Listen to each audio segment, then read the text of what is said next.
And I'm the Hueste de Taquiendo de Famioso de Peopleoples. Hello.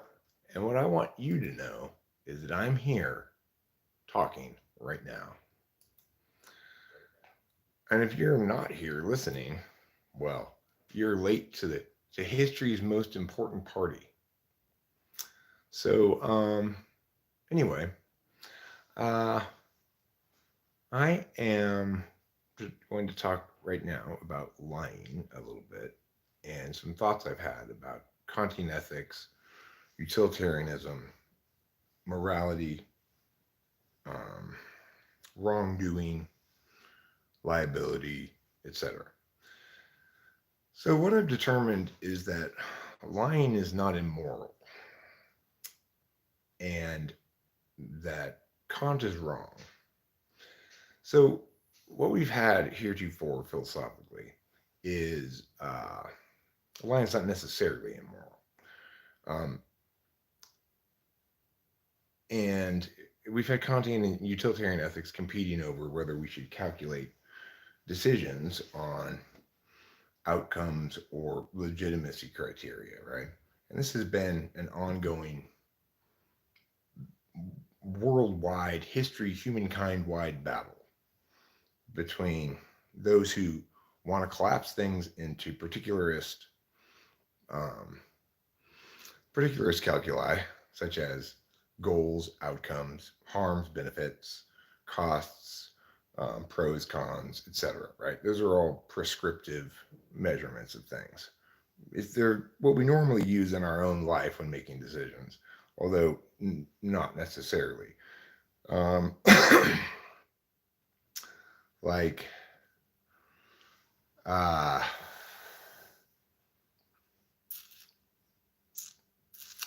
okay. So anyway, regardless, let me not get sidetracked. So here's the deal with rights violations, they always incur some kind of harm. If there's no articulable specific harm, there's no rights violation. Now, the exception to that might be trespassing.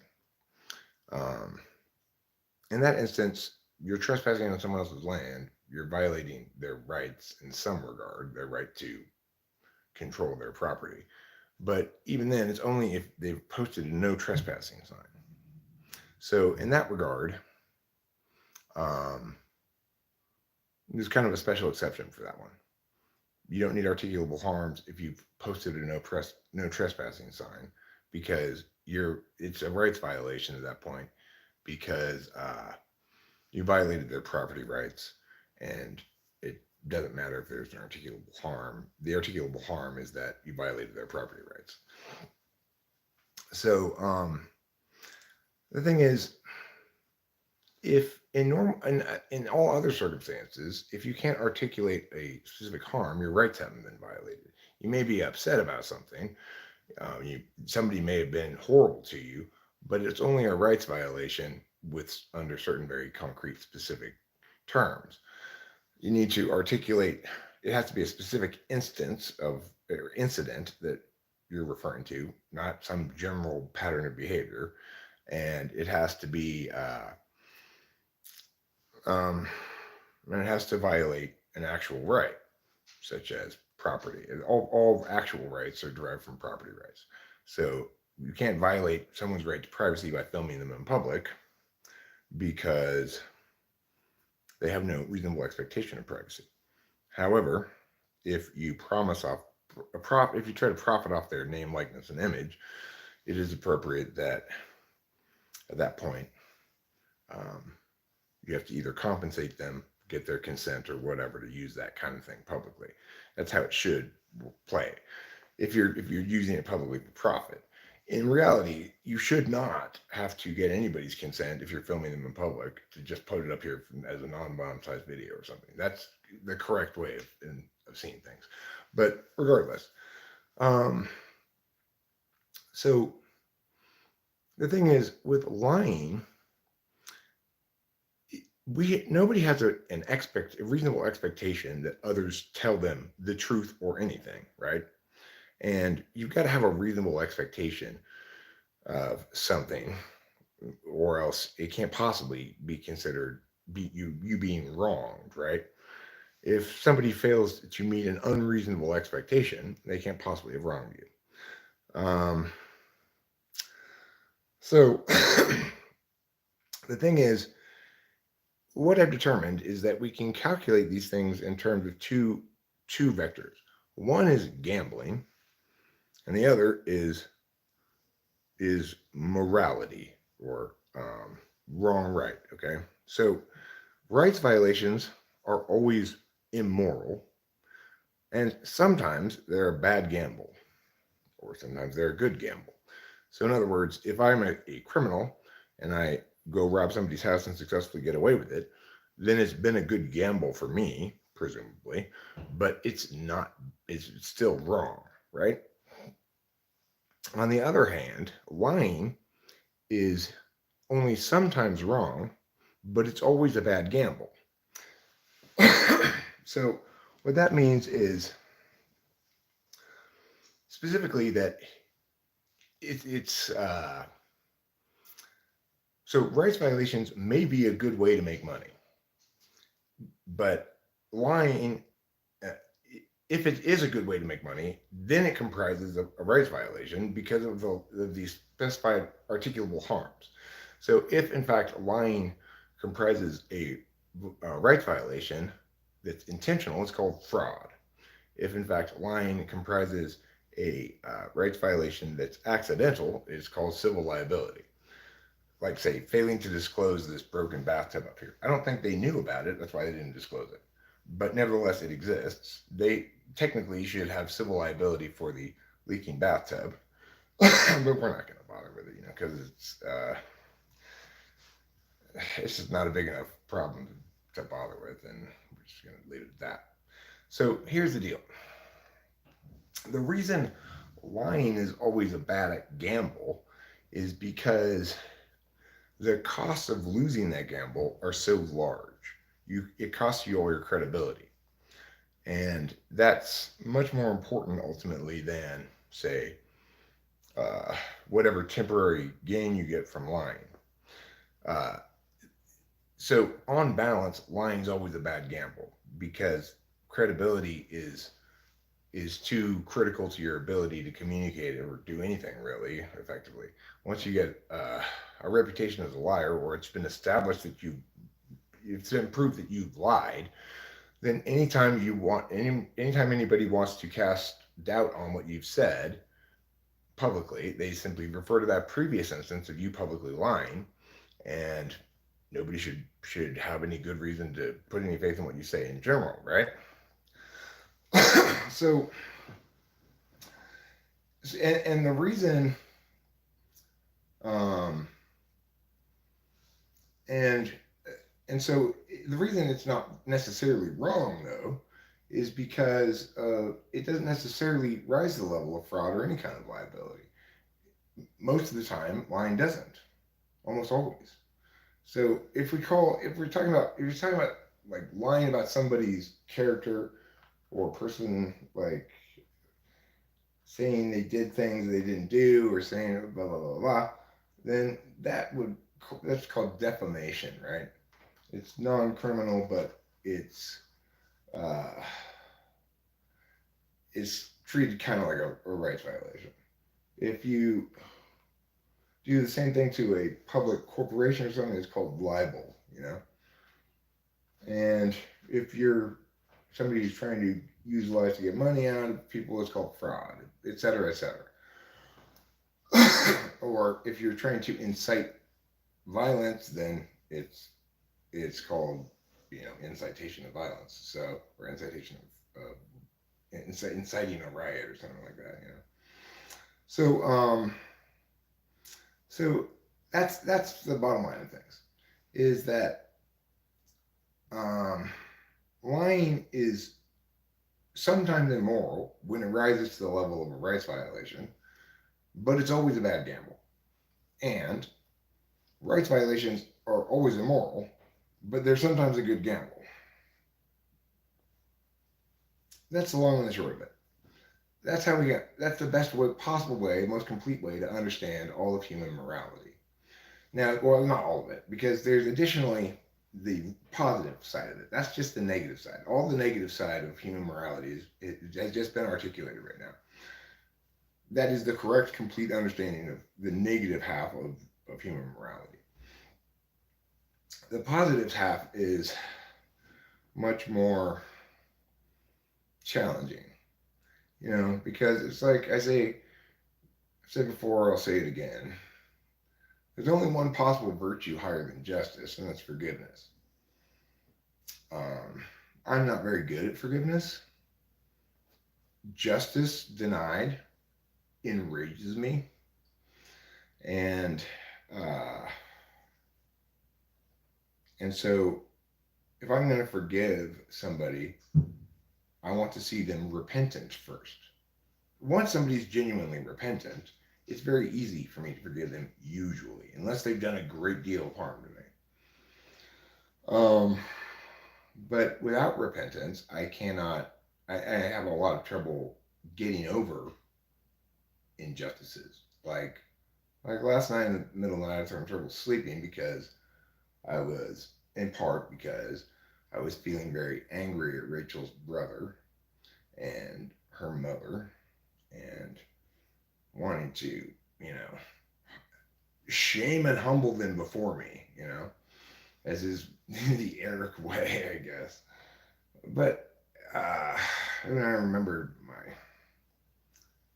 my maxim there, which is, the only virtue even conceivably higher than justice is forgiveness. The thing is, I'm not Jesus, right? And also, even Jesus expects you to actually repent and be sorry and recognize that you've done something wrong and be accountable in some sense before forgiving you, right? So, people who are either unwilling or incapable of being accountable, like Rachel's brother and Rachel's mother, and are good at avoiding me, like Rachel's brother avoids me as though I were Ebola, will go to great lengths to never speak to me, no matter how much we want to try to make that conversation happen, right? This frustrates me because if there's anybody who needs to be held accountable, it's Rachel's brother and Rachel's mother. Neither of whom have been fully held accountable at all. I mean, not that they ever could be. It would take me decades of verbally abusing them to make up for their decades of abuse. So, you know, but forgiveness is a virtue because it allows them to shortcut that process. But it does require something of them as well. It requires of them repentance and acknowledgement that they were wrong and how they treated Rachel. It's like there's only one smart person in that family, Rachel. There's only one person in that family anybody in that family should ever listen to, Rachel. And of course, instead of appreciating her for it, they persecuted her for it. So, this ridiculous story that I heard from Rachel about how she got a DUI or something, and so they took her car away, and then her dad took her car away and then totaled it himself, and then um, got himself a new car. Wasn't that wonderful?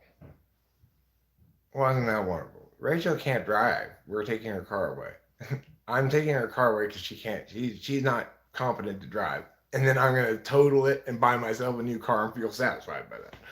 It's insane, right? Um, but I mean, her brother and her mother are so much worse than her father. Her father's kind of a saving grace of the family, actually, and I kind of feel bad for yelling at him because he's the only one I have access to. The sisters just sort of like stay out of it, right? Like she doesn't want any piece of anything. She doesn't want to take any position on anything, and she's not really guilty of anything in particular except not being a particularly helpful sister, but you can't really expect that of her in the same environment. She was more equipped to deal with that environment. She's an SI user, but still, uh, she wasn't party to any of the abuse She didn't do anything to stop it, but that she has no positive obligation to do that. And not everybody's a fighter, right? You can't expect non-fighters to fight, and that's fine. They have no obligation to do that because they're not fighters, they're not battlers. I feel like I've been battling my whole life, you know, but especially since I don't know my early 20s, I've been battling. Late teens, early 20s, I've been battling my entire life. I have been fighting this, that, and the other thing for as long as I can remember. And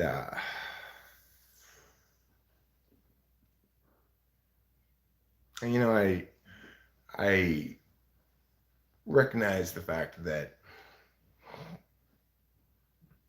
this transition period here into this new life, new home, it requires of me very little anger. Very little anger is ever productive. And yet, I obviously haven't processed some of these things all the way. Um, it's like I've been sick the entire time I've been here. And it's pretty frustrating because I'm I've been in this state of flux for such a long time. I still haven't I still haven't gotten our stuff here yet. I the the pods people, we're supposed to come drop it off on Tuesday. I had movers scheduled to come move the stuff from the pod into the house and move the beds and stuff because originally I didn't feel like doing it. Um, and and then the pods truck that's supposed to drop off our pod with all of our stuff in it was supposed to arrive between 10:30 and 1:30 on Tuesday and never arrived. Needless to say, we were pinned here all day, unable to do anything, waiting for the pods people, calling them. They're supposed to call us back. They don't call us. What ended up happening is the truck got stuck in the mud, supposedly 5 minutes from our house, and it never ended up coming to our house, even though they told me in no uncertain terms, as soon as they get unstuck, they'll come there. Well, they never did. So I had to make a new plan, which is that tomorrow I'm going down to Fresno and I'm meeting the movers there, opening the pod for the movers, and then they will bring the stuff back up here. Regardless, I bring this up in part because I want a good example of what happens when you use language less than ideally. So if I had been ideal in my engagement with pods, I would have been upfront about our situation once I determined when we got here that maybe it was actually going to be difficult for the pods truck to get in here. I should have been upfront with them about that. I noted at some point once I got moved in here that there was a 10-ton limit on trucks. But from what Pods tells me, that wasn't the problem. The problem was they got stuck in the mud because it had rained a couple of days, 2 days before or something. So, I mean, I don't know if I can anticipate that or not. And even if I had addressed the fact that it might be difficult to get up here, they probably still would have said, no, we can do it. And I don't know. So, regardless, these sorts of things are indicative of issues of language and consent. When I'm entering into a consensual business arrangement with the company Pods, they have no reasonable expectation of me to provide them information um, about their capacity to get to my new house, regardless of how relevant it may be to their job. That's their job to figure out that stuff. They should have some system in place that says, oh, actually, we're not going to be able to get to that house if they're not able to get to it, right? They know what they can get to. I don't know what they can get to. So there's no, even though I didn't fully inform them, they can't accuse me of any kind of fraud or of a failure to engage in fully informed consent on both parts because they take on the burden of knowing their own job by being the experts at their job, right? And by selling that expertise. They take on the onus of responsibility for that part of things.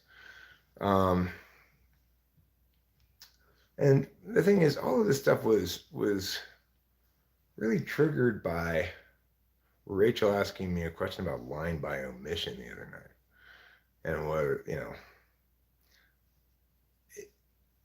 is there anything called lying by omission? It, no, there can't be anything called lying by omission except internal ellipses. So if you use ellipses and in a quote, you can lie by omission. You can convey the opposite of what the authors intended in a citation by cutting out the word not and putting an ellipses there, right? That would qualify as lying by omission. But in all other circumstances, when you're speaking your own words, you can't really lie by omission. You can intentionally deceive. You can be very dishonest in your expression of things. You can mislead.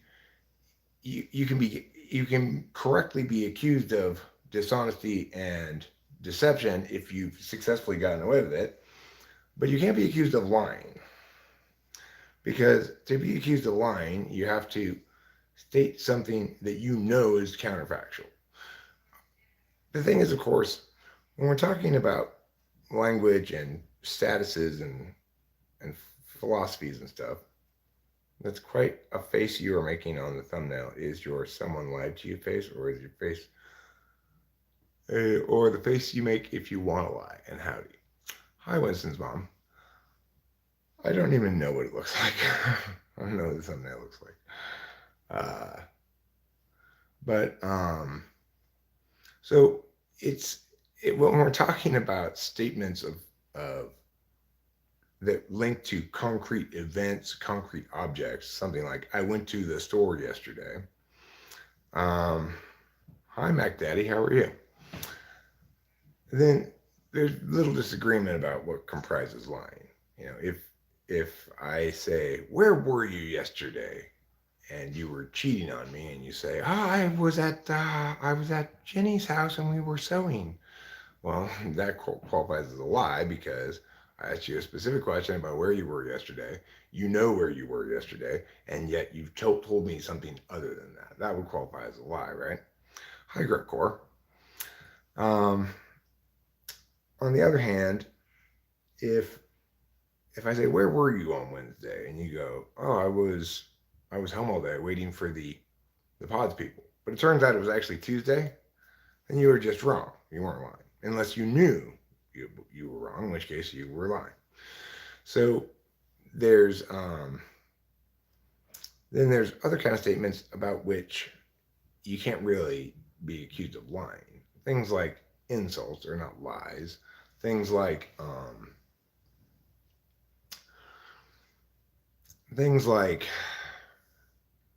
statements of matters of opinion can't really be lies unless you knowingly are stating false opinions of your own, that you know you don't really believe that. You're saying that for some ulterior motive or something, right?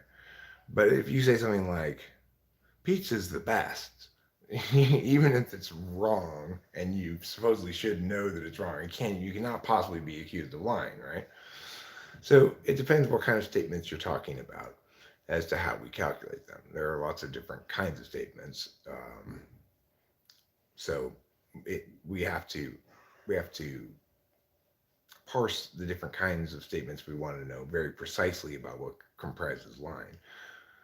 What brought this topic up in your thoughts? Well, it was actually a question Rachel asked me the other night about lying by omission. I don't remember what exactly she said, or she just said, maybe, what do you think about lying by omission? But there is lying by omission, isn't there? Something like that. And that's what initiated this whole train of thought. Regardless, so the problem is that for both utilitarians and, say, Kant, deontologist, Kant tries to universalize a morality that excludes calculations of any harms or benefits with his categorical imperative. That way, lying gets to be both immoral and, lying gets to be immoral, and so do rights violations.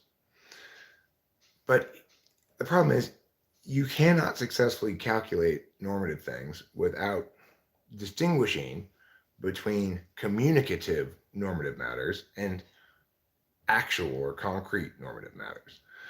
The ones that can be evaluated through harms and benefits are rights violations, which is to say, you haven't had a right violated unless you can articulate a harm and a specific event and a specific wrongdoer, right?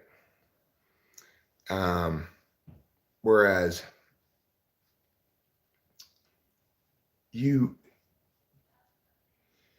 you can't establish that lying is wrong unless you can convert that lie into a rights violation.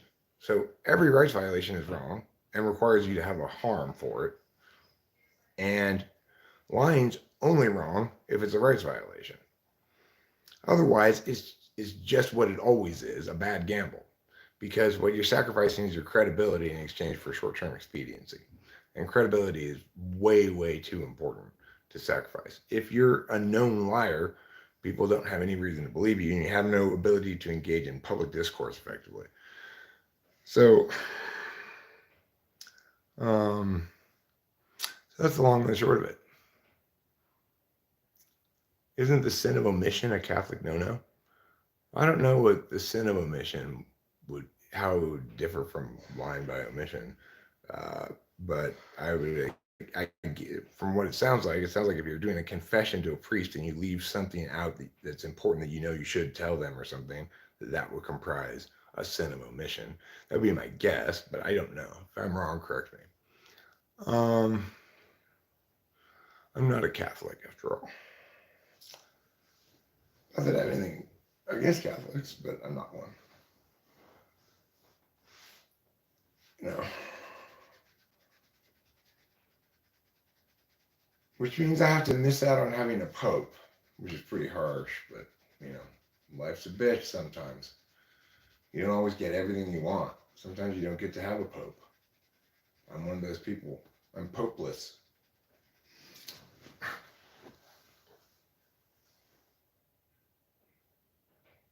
No, I'm a terrible liar. I have no poker face. People can read me like all the time, always. That's why I'm not a good poker player. I don't like to bluff, and I can't.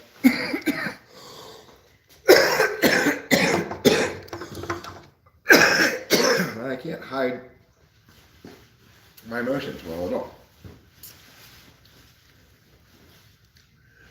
But the thing is, but what's weird is that if it's a minor rights violation of me, it probably won't bother me that much. But when people lie to me, I freak the fuck out. Even though lying's not necessarily immoral and rights violations are.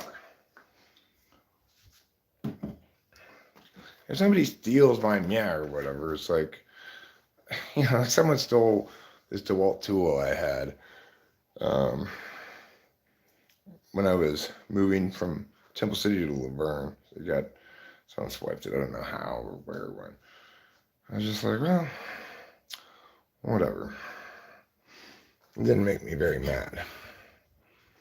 But when somebody lies to me and I catch them, watch out. Because someone's head's going to roll. It's always a bad gamble, right? Because if you lose, I'm going to publicly shame you and call you a liar if you lose your gamble. And try to remove from you any credibility from as many people as possible. Because after all, you don't deserve any credibility because you're a liar.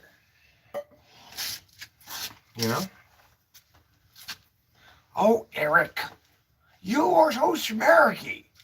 Why did you not bring a lighter with you? I'll be right back.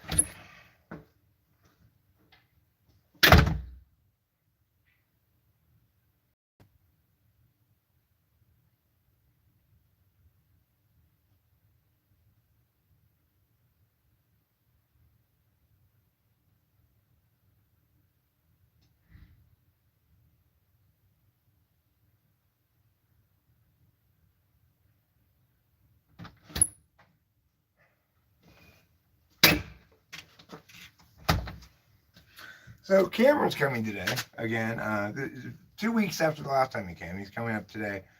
And I'm still a little bit sick, but I'm. It's like I thought I was over, then it kind of came back, and then I'm kind of receded again. But I don't know. I should be all actually over it in a day or two, I guess. As long as I don't feel feverish at all, it's probably not a big deal. Like I'll be comfortable enough to do things and have fun or whatever. But the thing is, I guess one of the reasons why I'm really happy Cameron's coming up here is it feels to me like Cameron, Rachel, and I all need to do the same kind of healing. And this place feels very healing to me. Even though I've been sick the whole time. But, it's like spiritually or whatever. I really love this place. I couldn't be any happier with it. Despite the immense amount of frustrations we've had in this moving in period. But those frustrations all stem from the fact that we had wildly off base expectations about what the move in process was going to be like, And that violates our prime directive. Whenever your expectations and your realities are diverged by a large amount, people have a lot of problems with that fact, They have to either update their expectations or push forward in a state of denial, trying to force things again and again and again and again and again, right? And to no avail, ultimately. It's always a bad idea to try to force shit.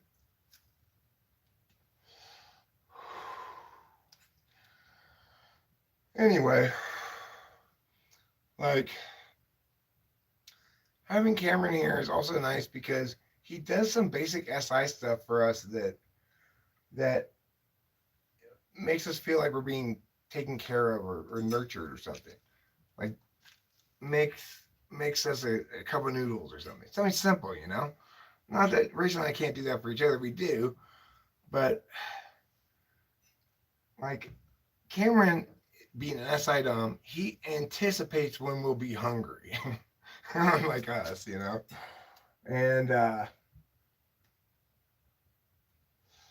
it's like when he's here, I think, somebody here who knows how to do things, who knows how to understand these kind of things that I'm dealing with, also, and it gets all of us out into the world doing sensory kind of stuff. Rachel and I really need that, and Cameron really enjoys that. So it's win-win-win all the way around,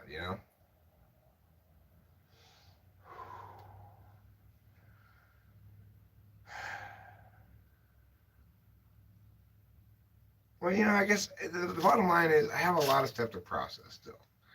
And I had this false expectation that somehow I'd get up here and then all that garbage would be over. But it's not really over until you've processed it, quote unquote, right? It's like I'm having.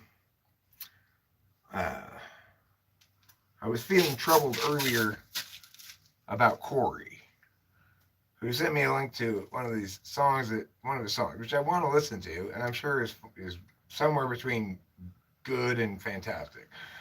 But it's such a complicated relationship. The guy hates me.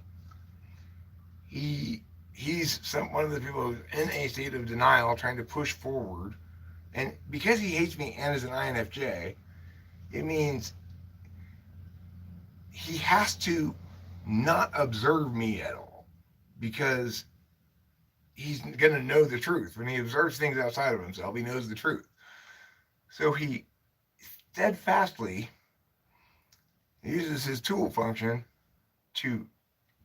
which is really strange for an INFJ. It shows you how messed up he's become by these years of trauma and stuff, right? He shifts the conversation back to him every time. And basically any conversation about me is his critiques of me. So I don't know.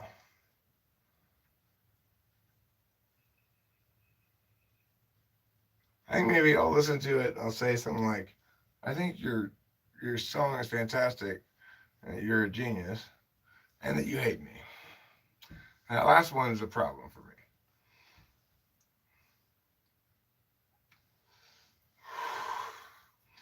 because it could be the best song I'd ever heard in the history of the world, and because I'm SI maybe, or because I'm FI absolute value, it would still be dwarfed by the elephant in the room, which is that he hates me.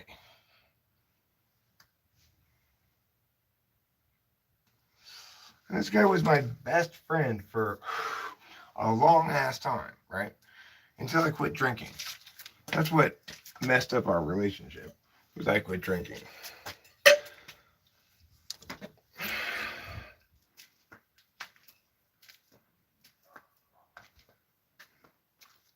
Okay, I'm going around to the front for some reason.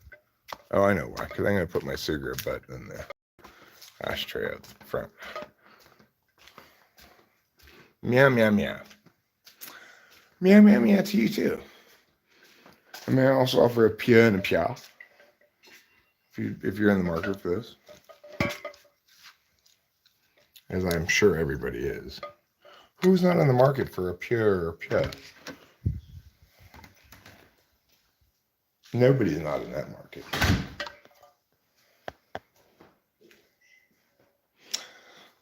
So that basically expresses most of the various thing.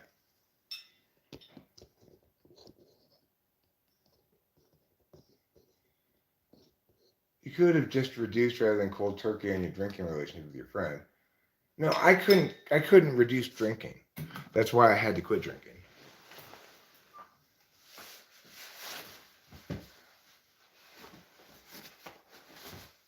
No, I don't really miss Spacey, but I'm confused by Spacey. I would expect Spacey to be um, able to say, "You were right. I'm sorry." You know, but I guess he's not.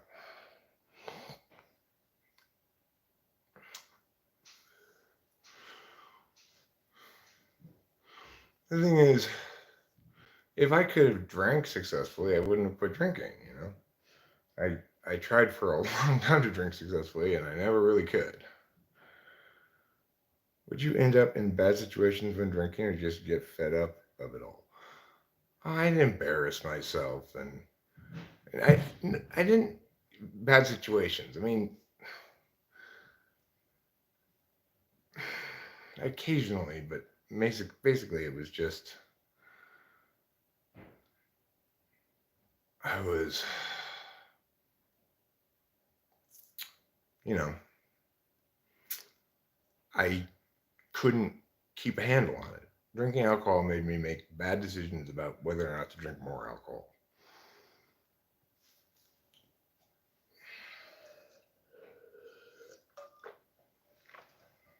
Not every time, but plenty of times.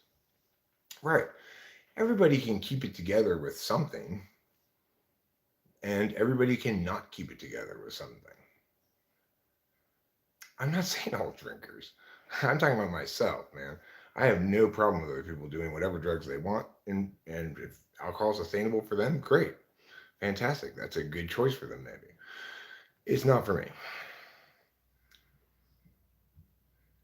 I can't. I mean, first of all, alcohol is so hard on your body or mind, anyway. Like by the end, I was just physically just so tore up all the time.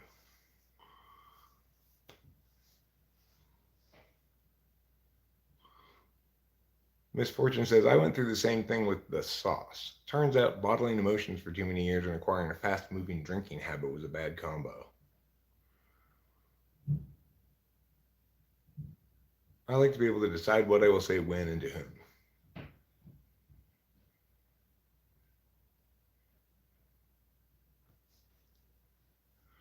Well, yeah, I mean, right about the whole the whole drama that happened, but yes, I was in the right regarding Becky. Yes, I was in the right regarding Tori, and that I didn't do Spacey wrong at all.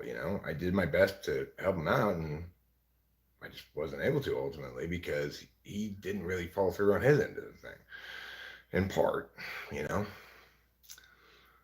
And in part, I was overly optimistic or whatever. But it's like, I didn't wrong him in any way, and it's insane that he perceives me as having done so.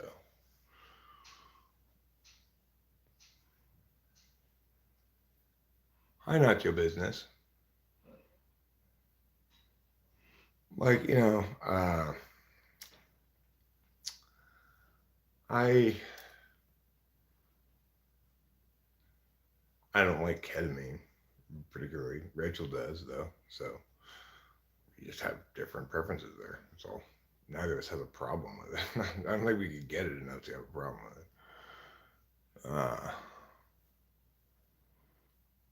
Yeah, and that's another thing is that I'm kind of recognizing that to some extent my my hyperactive consumption habits might link to the level of ontological stress I'm under. I used to be under a lot of ontological stress, which is to say, my identity, my way of being, created a lot of friction in the world in which I moved, through which I moved. And snort it. How do you do your K? You snort it, of course. That's how you really know you're doing fun drugs, when you're snorting things. We had a nerd have us do a creepy foil sniffy thing.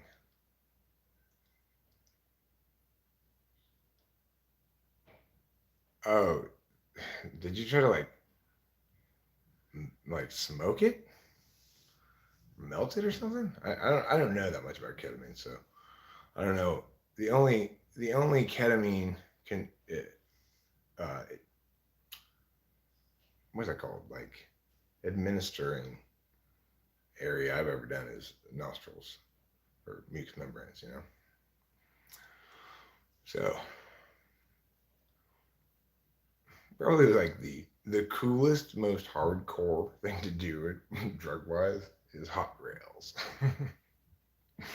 That's just like you are on a bender. It's gonna last several days probably. Yeah, maybe 2 nights not sleeping. Isn't ketamine paralyzing? Well, hot rails is when you put it down on a line of meth.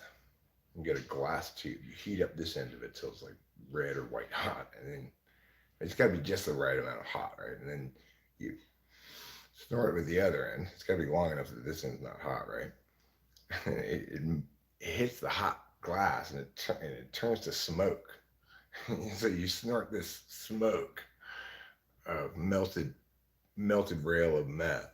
You do a rail and you blow out a big cloud of smoke. It's fantastic. I mean, I found it fantastic. I find it fantastic. I haven't found it fantastic in a long time, but yeah. Well, shooting up, I think, is always a bad idea. You're gonna get addicted to whatever if you're shooting it directly into your veins. I watched this drunk history episode on the creation of Mary Shelley's Frankenstein. First of all, I didn't know this, but Mary Shelley was the wife of Percy Shelley. Huh. And they were friends with Lord Byron and this other lady. And one time they all were at Lord Byron's house doing a bunch of opium and having an orgy.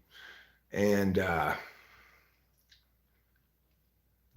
then Lord Byron's like, hey, let's have a scary story contest. And then they just sort of all came up with quick ones. And then they really liked Mary, her last name wasn't Shelley at the time, but Mary's idea, and so they convinced her to write it into a book, and she did. And 2 years later, it was published, and it was called Frankenstein or the Modern Prometheus. I always thought it was called Frankenstein's Monster, but no, it's not. So anyway, I found that interesting. But the other thing was that the vampire character that was featured in Lord Byron's story, well, his personal physician took his idea for a story and wrote it into a book about a vampire. And then Bram Stoker read that and wrote Dracula. So, and that one opium fueled orgy was responsible for both Frankenstein and Dracula. Pukoki was the perfect Wednesday Addams. You mean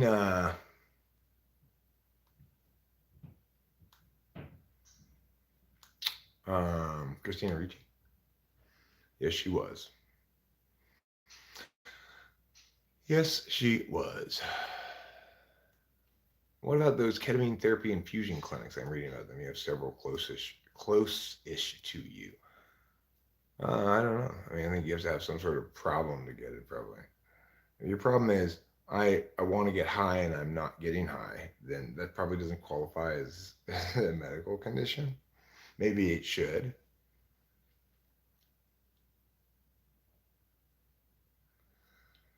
Nothing is so painful to the human mind as a great and sudden change.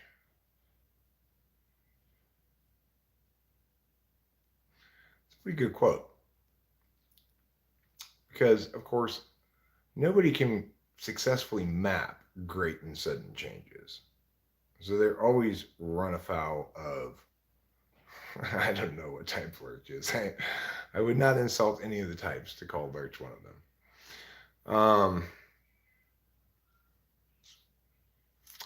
And it's always going to violate the prime directive, great and sudden changes. Uh, Especially unanticipated ones, like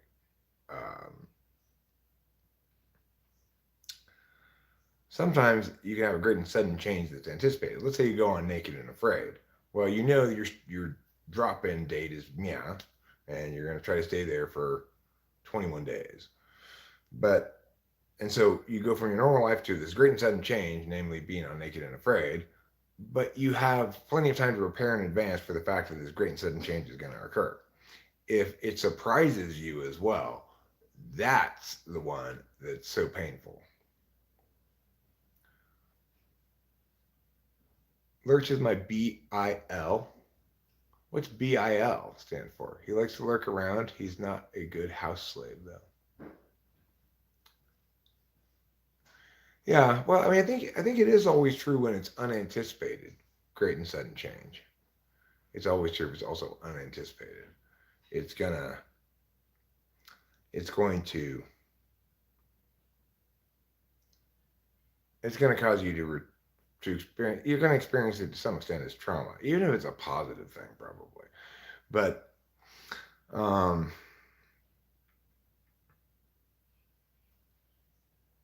I mean, like if you win the lottery, I don't know if you qualify that as unanticipated, right? If you're buying a lottery ticket, on some level you anticipate winning it, but you're just wrong every time. Brother-in-law. Oh, okay.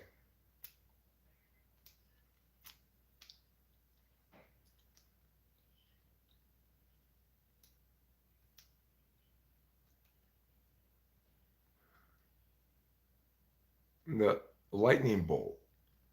Winston's mom. Frankenstein's monster sudden change. Eureka.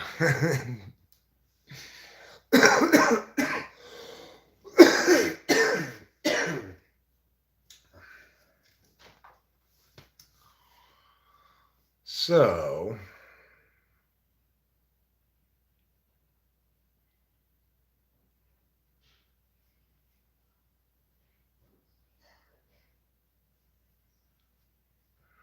I've been watching a lot of anime lately. Rachel and I watched a quite funny movie the other night called The Proposal with Sandra Bullock in it, and the guy who played Deadpool. It was quite funny. I was impressed with it. Good comedy, you know. And then last night I said, "Oh, well, let's try to find another movie like that one because I enjoyed it." And and we tried to watch this thing called The Internship with Vince Vaughn and one of those Wilson brothers. But it's just I gave it a good 20, 25 minutes, and it wasn't very funny. It wasn't very clever. It just moved too slowly. The only thing like the first 20 or 25 minutes of it that made me laugh was when Will Ferrell explains that his tattoo in Sanskrit translates into make reasonable decisions. Which I thought was fucking hilarious. That's good writing, you know.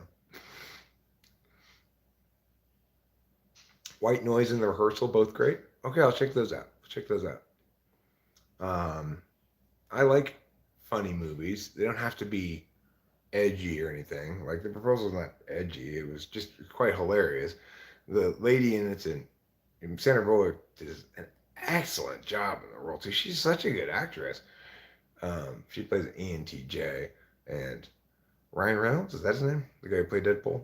Deadpool. He plays either an ISFJ or an INFJ. Probably ISFJ. Maybe even ISTJ. I'm not sure, but no, it couldn't be an ISTJ because of his interest in being an editor and a writer. So he's basically an ISFJ character. Um, he could be an INFJ, but his TE. I mean, I guess they're the same either way. INFJ or ISFJ.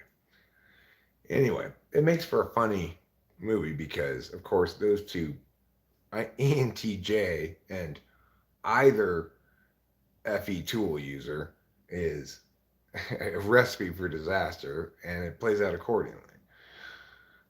Um, but of course, it actually ends in a happy ending that's ridiculous, but that's fine.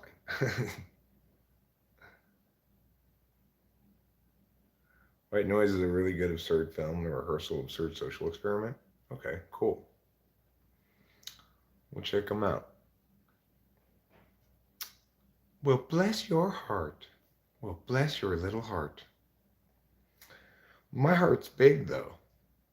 You need to say, bless my big heart.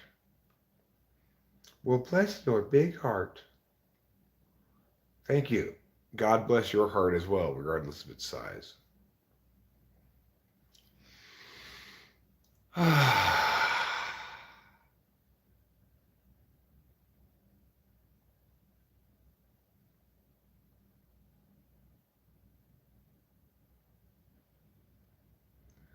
The IMDb says the tattoo on Will Ferrell's neck is neither in Sanskrit nor Hindi. It reads "Make reasonable choices." It is basically English written in Devanagari form with spelling mistakes. Oh.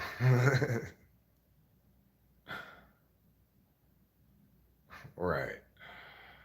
Well, but hi Rachel. It worked okay because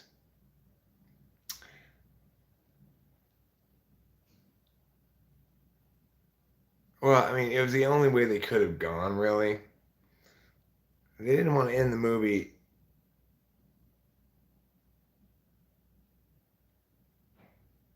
Did my email get to you about the vid link from our chat? Let me check my email.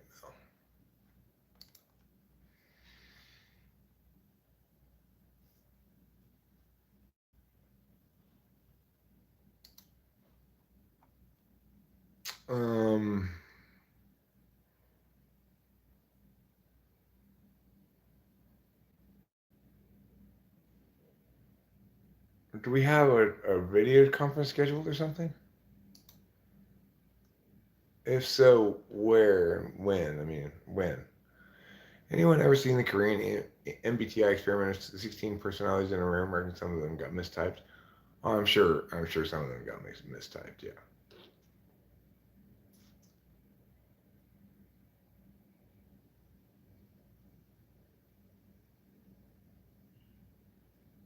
So they kind of had to end it like that because they didn't want it to end with them pulling off this lie that, and then because they, the whole, they'd done too much work showing how important it was to this guy's family. So, and they couldn't have it just have her just come clean and then he has to clean up the mess. Like I was really furious with her when she came clean at the altar because they were gonna successfully pull it off, and she non-consensually outed him. Oh, okay. Let me get that for you.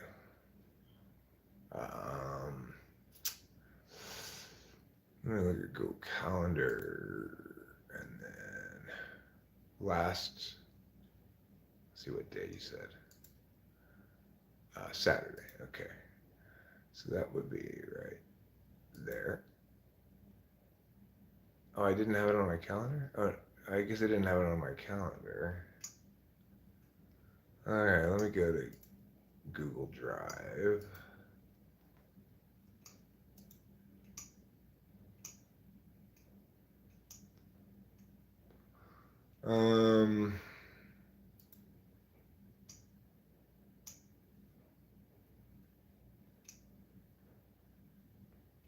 Meet recordings. Can you send me another email right now? Grunt Core.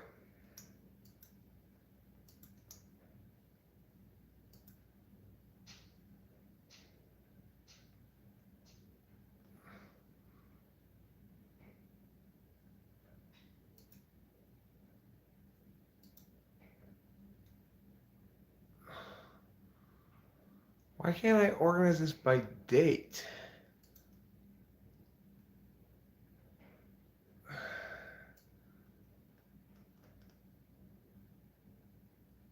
Okay, so I'm looking for 23.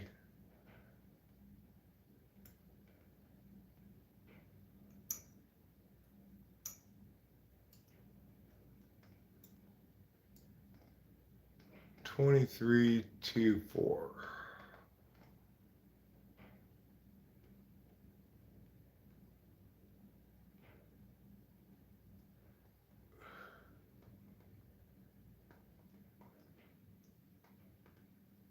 There it is. Okay.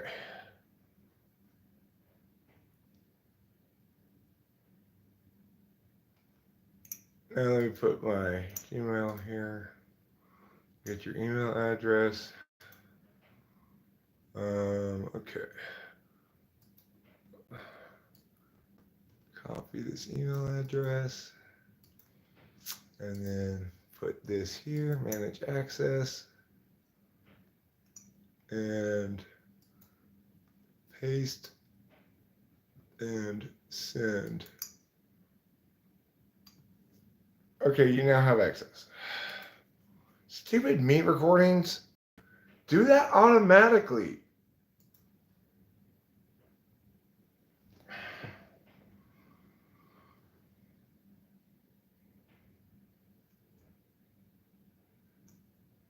Did you also type Becky T? Oh, I talked to her. She didn't want me to type her really. She had some questions. I had typed her before and she had some questions she wanted me to answer, which I did. And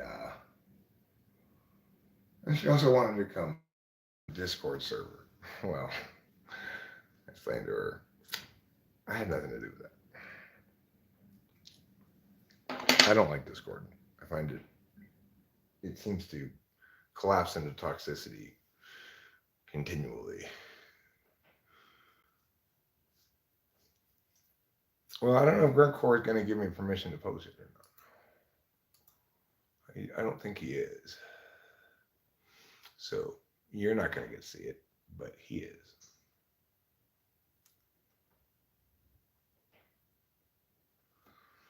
I mean, that's the thing is good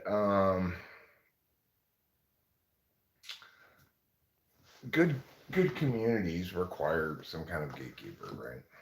Like this community stays mostly toxic free because we banned the shame monkeys, you know. We banned the hate monkeys.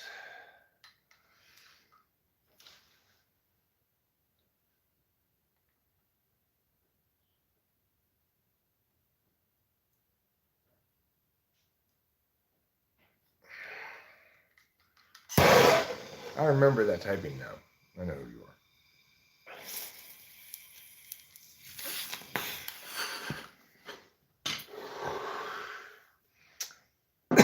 Yeah, I did a couple of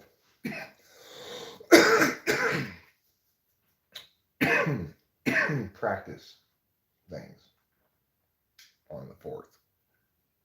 I talked to Garcor and I talked to Becky too.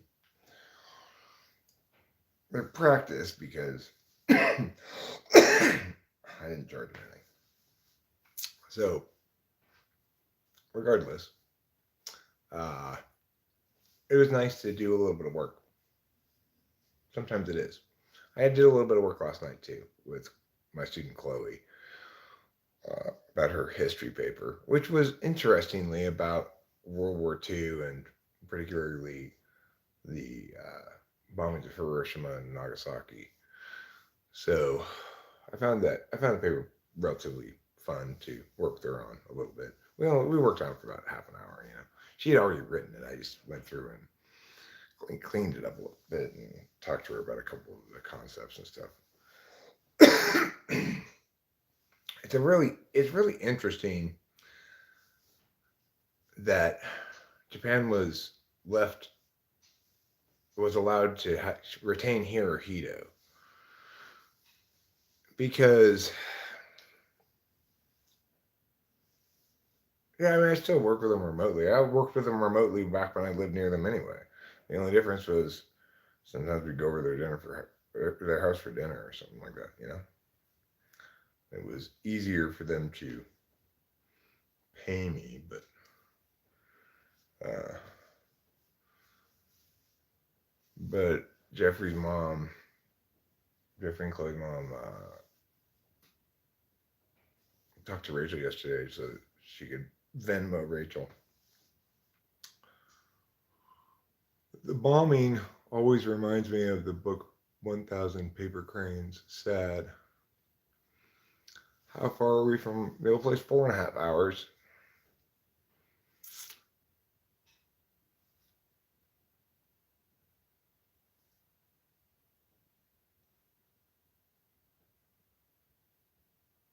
Feyerabend describes the end of a working day and points to the unwinding and relaxing that's just around the corner.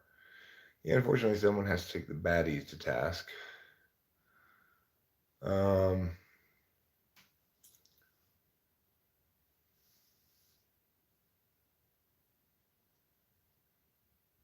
there may be a new Discord server that may be fine. I don't know. But the old Discord server associated with TWFP blew up. If there's a new one, fantastic. If there's not, well, there's not. I don't know. It's not. The point is, it's nothing to do with me. People, if people from the community want to have their own TWFP community wherever, that's fine, obviously. But the Discord server has nothing to do with me. You won't find me there. I don't like Discord, etc. Uh, People on Discord don't think you're ESFJ. People on Discord say they think you're ESFJ because they hate me.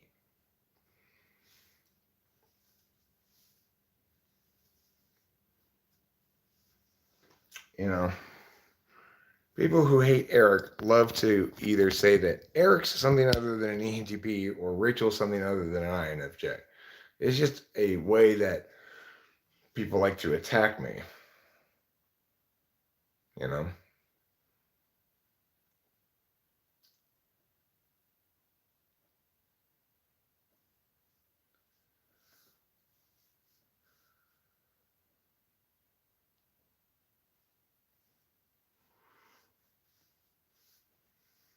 So, I mean, the thing is, those same people at some point were here trying to hate, trying to provoke negative emotions in me until we banned them. And then they go do it someplace else, right? Where they're not banned. Because there seem to be a surprising number of people who hate me and also watch me, which is I don't get it all, right? Like, why would you watch somebody you don't like? I don't get it. Like, what are they getting out of it? I'm just making them mad or something?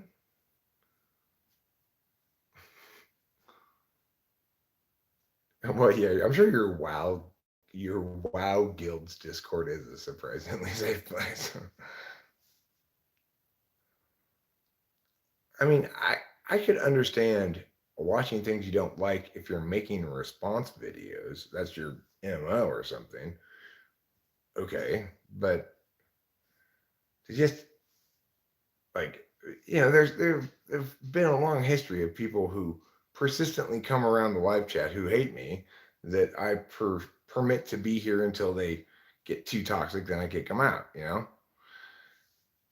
It's like, why are you even here if you dislike me so much?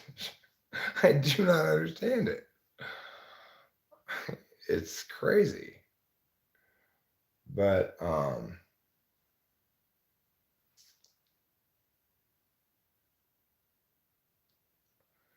and I can't help but feel kind of bad for Club ENTP because he came back. If he had waited a few weeks, I would have been much more gentle with him. If he'd come back a few weeks later, I would have been a lot more gentle with him.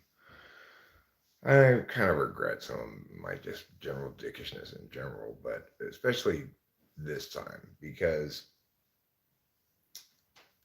I'm I'm no longer Battle Eric, but I'm still carrying across from my previous self residue of Battle Eric.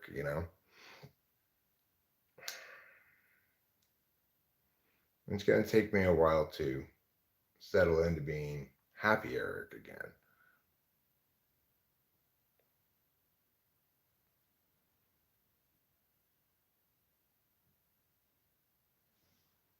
He came back months later, but didn't he? I don't understand what that possibly could mean. Boba Fett.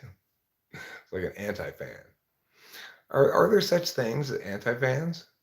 People who watch things they don't like?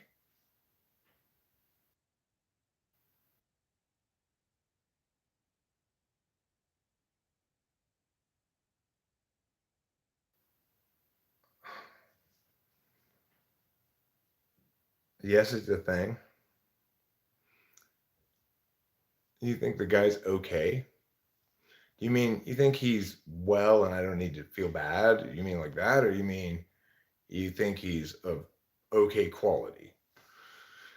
I don't think you really think he's of okay quality. No, like it had been dead for a while.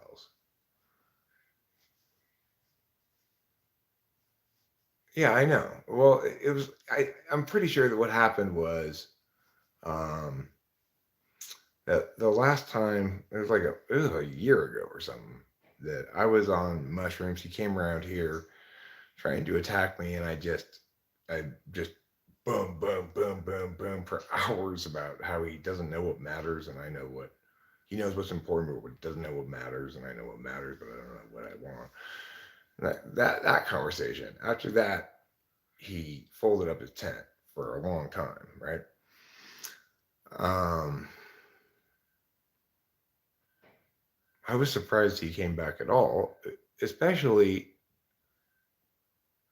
I was surprised that he came back and brought me up because obviously he if he wanted to YouTube and be happy about his engagements with other YouTubers, he wouldn't have engaged with me, right?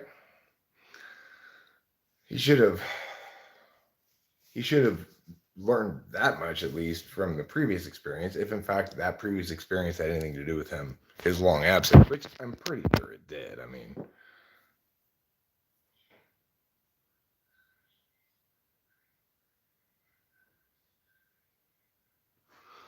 you feuding with him till you sparked and poked it in the tail.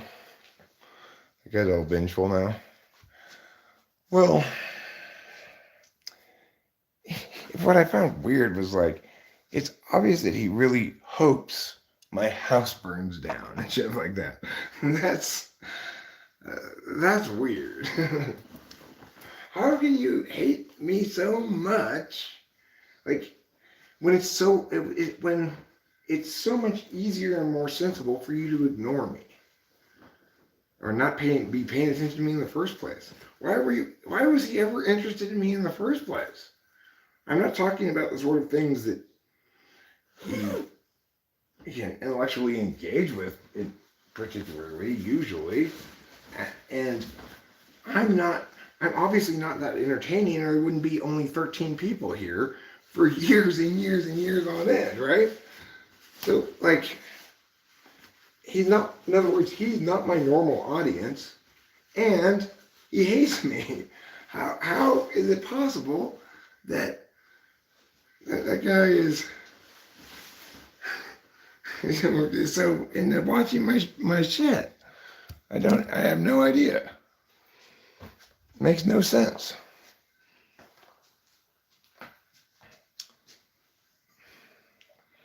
But you know,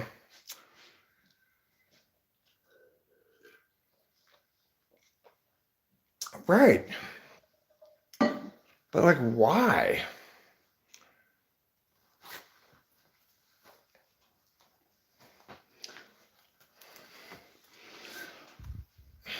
I mean, I know from watching my own videos, I'm only sometimes interesting to me. So I must be much less frequently than that interesting to him, I would think.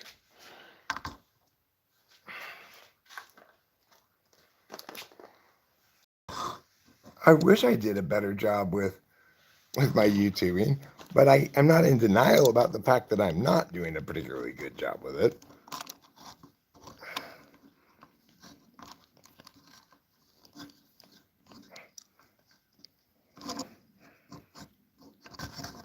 All right, fine. Like this then. There. That'll have to do.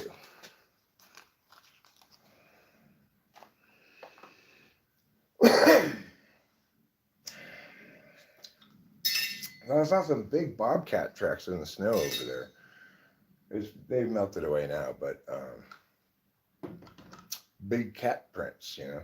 There's a lot of bobcats up here. I saw one sprint across the road successfully the other day driving back from Oakland. Pretty close to here, though, you know.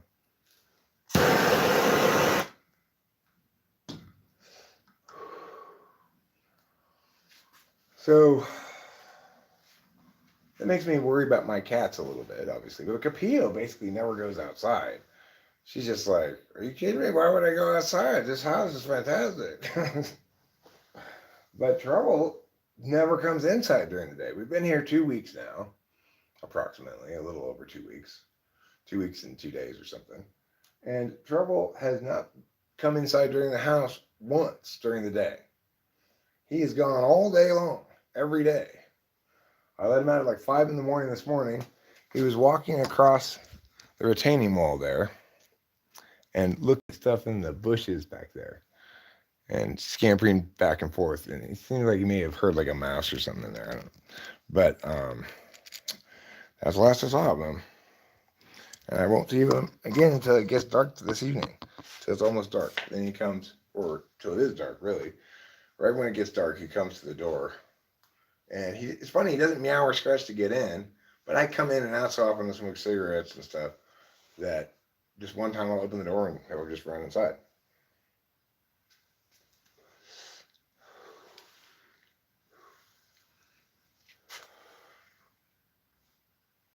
So I can't really read your chats while I'm out here because they only pop up for a second and then they fade away so quickly. And I don't have my glasses on. And it takes me a long time to read it. keep overwatch of Capito in trouble. Well, I mean, the thing is, I'm not going to do that, right? I'm going to let them have the lives they want to have and lead the lives they choose to lead, and hope for the best. Trouble doesn't want to be kept supervised over all the time. He doesn't view himself as a subordinate. Capito doesn't either. She doesn't view herself as a subordinate either. She views herself appropriately, as does Trouble, as an equal member of the family. Accordingly, we afford them their autonomy because we respect their agency. Now, you might condemn me for going to a place where affording them that autonomy is more dangerous than it was before, but it's more dangerous in terms of predators, but it's less dangerous in terms of cars. So, you know, the point is, it's not like I took them someplace that's totally inhospitable to cats. It's just,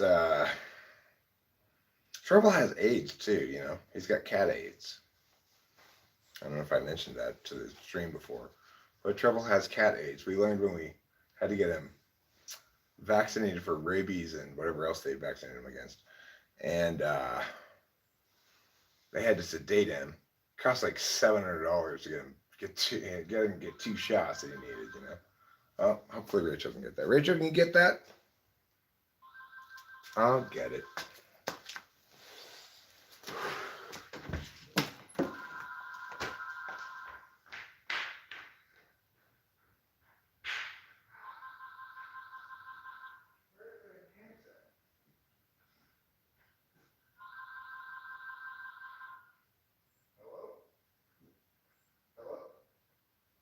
Hey, Cameron. It's going good. How are you?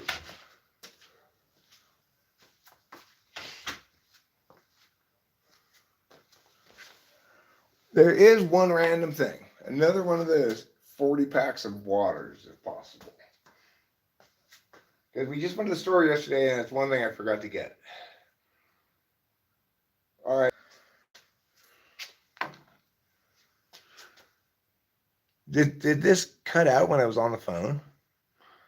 That's funny, but not necessarily entirely surprising because it's DSL instead of fiber optics.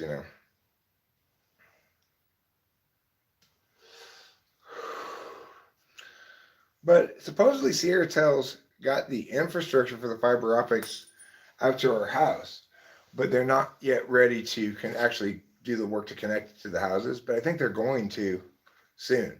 They've been out here a lot working on the boxes, and it's like there's 2 boxes and there's not that many houses back here. It's like, I don't know, like 20 houses maybe total, maybe a little bit more than that, but not a lot of houses back here in Jersey-Dale.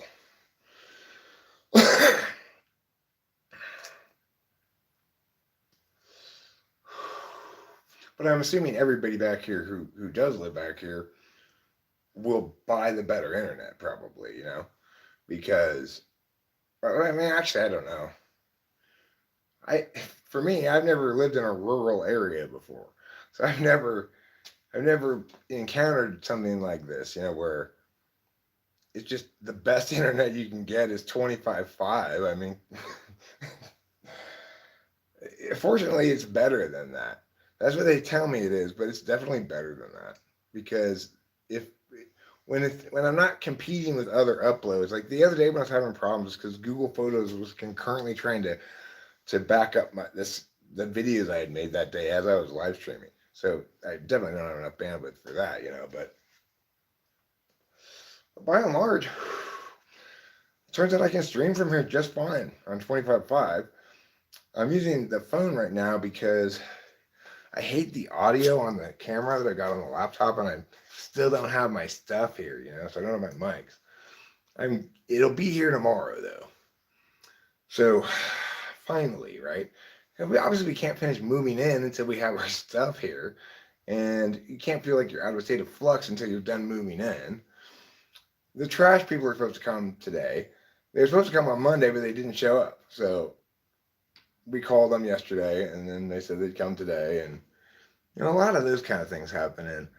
uh, I have been unable to actually get in contact with a plumber in Mariposa to come look at my fucking bathtub.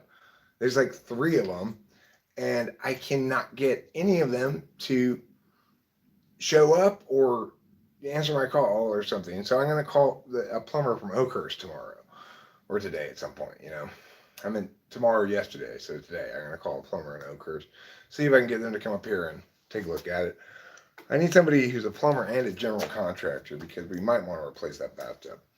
We probably will. I was pricing bathtubs the other day online, and they're not that expensive. So, but you know, if he can fix the problem cheaply, then we'll do that. But I doubt that's going to really be possible anyway because the nature the leak is so big and it's I don't know. We'll find out.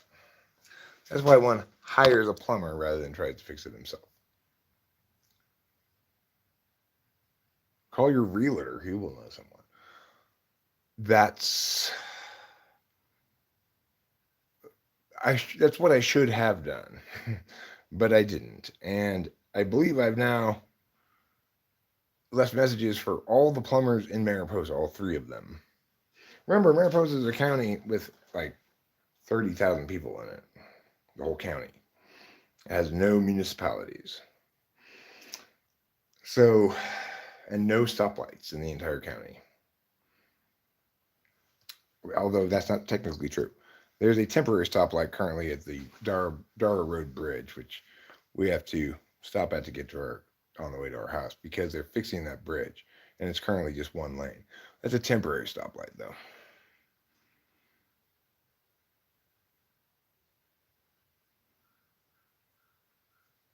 I think he needs the Southern accent license. Now that I live here in the South, I have a master bedroom and I have slave quarters.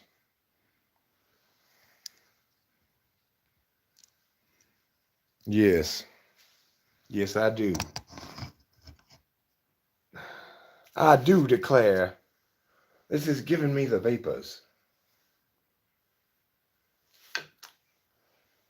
So anyway, I'm looking forward to seeing Cameron today. That'll be nice. Hi, Rachel, darling. Hi, Eric, darling. How's my precious potato pants? I'm doing good. I'm watching the live stream. Cool. I'm making the live stream. Could you pin me? Sure.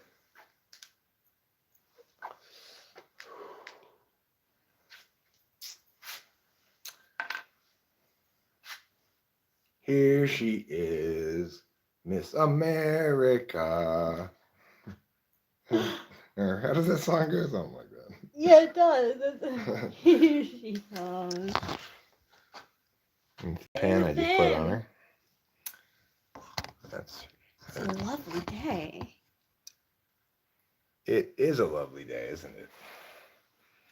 I'm feeling pretty good too, you know. I'm glad I took it easy yesterday. You know, and what day is it? Wednesday, and the day before too. I took it easy the day before too. Sunday was a rough day. I ended up just deleting the video, a couple of the last car video, because it was causing me it was taking so long to upload and was causing me so many problems. It prevented me from live streaming for such a long time that I just ended up deleting that video. You know, I should have just told Google Photos don't back it up or something, but I don't know. I need to reset my settings on Google Photos on my phone so that it doesn't automatically back shit up. I'm just going to upload it to YouTube. There's no reason to upload it to Google Photos as well.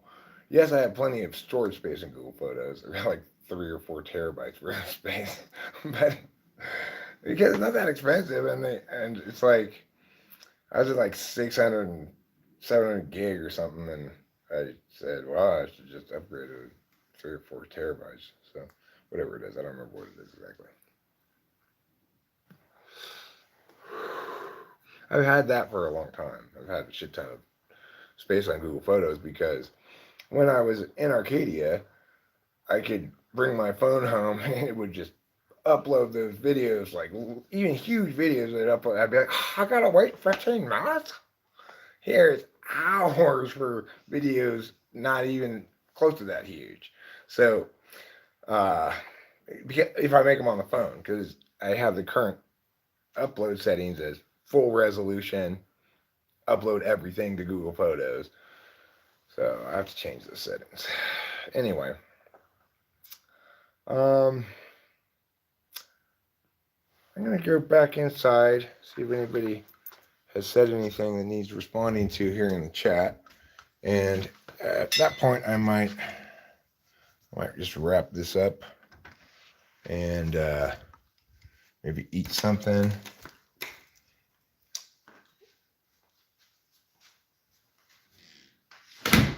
Probably a good idea to eat a little something. I mean, I had a couple of blueberry muffins and a couple pieces of angel food cake earlier this morning, but while I'm not really hungry, I should probably eat something. Okay, do you want me to heat you up some breakfast burritos? Just one. Okay. One would be good, thanks.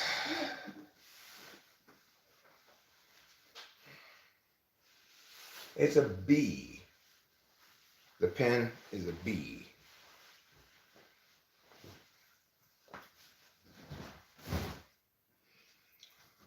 Or something like that. A fly or a bee or something like that. A clogged drain can also be to blame for water leaking into your ceiling. If the tub pan overflows, the water leaks into the ceiling and is visible from below.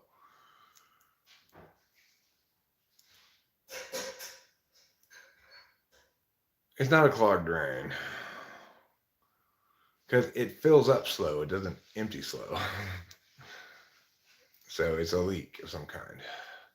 It's O-ring, washer, or gasket sounds like a probable culprit.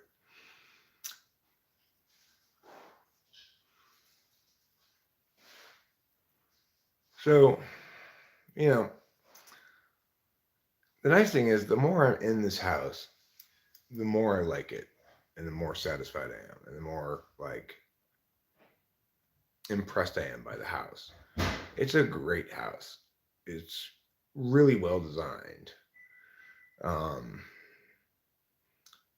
And it's super comfortable and cozy, even though it's big,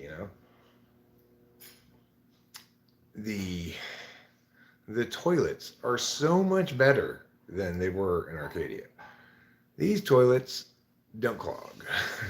These toilets go and all the stuff goes down into the septic, which apparently you only need to actually have this septic designs here. You only have to have them drained like once every 10 years because there's the way they're designed with these flood fields and aquifer shit, which I learned from Les, the neighbor. And it's like they put a lot of thought into everything. It's the only thing that's a little bit I don't really like necessarily are the ceiling fans with remote controls. Just it's trying to figure out does the switch need to be this way or this way? Because some of the switches go like there's two switches for the kitchen light, right? So you never know. There's one on this side of the kitchen, one on that side of the kitchen. You switch this one up, then it turns the light on. But now switching that one up will turn the light off. So things like that are take a little while to get used to. But it's just it's exactly what I want.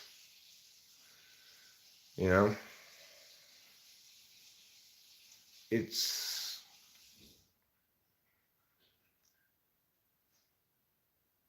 so much better than anything I've ever had before. Yeah, trial and error SI building experience. Yeah, a minor annoyance, exactly.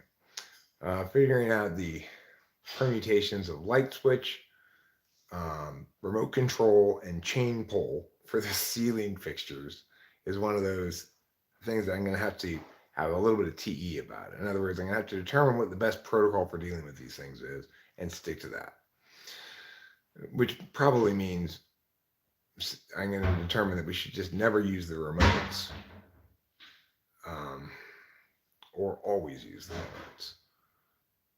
One of the two.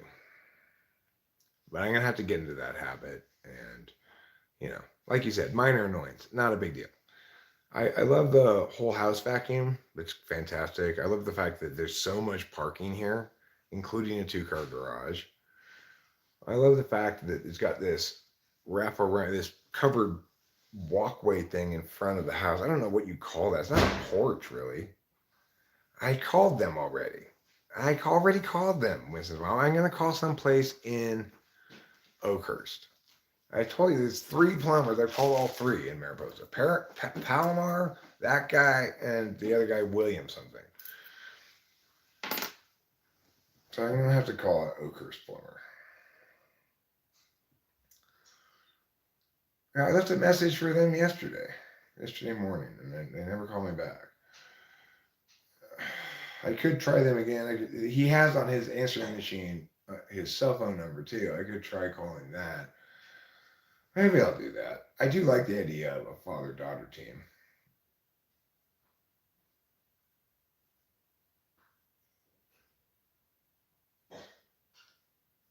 Yeah.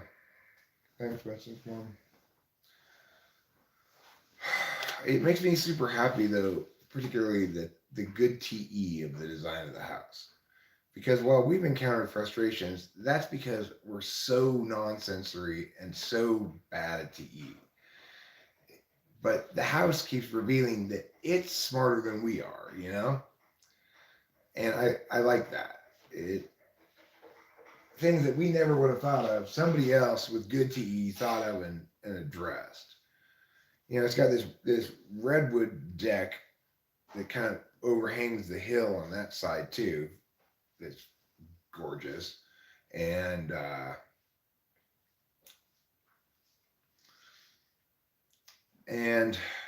I love the fact that we're on propane instead of natural gas. Propane is a great way to buy energy. You buy it in advance. You fill up your whole tank. It's a great way to buy energy if you have plenty of liquidity. But the thing is, then I don't have to worry about paying any. The electricity here will cost, at most $100 a month, because we got our first electricity bill actually, or was that for the other people? I don't remember. Maybe it was for us. But was that electricity bill for us? Yeah. Why would they send us an electricity bill after we've only been here 2 weeks? I don't know. That's weird. Let me just double check.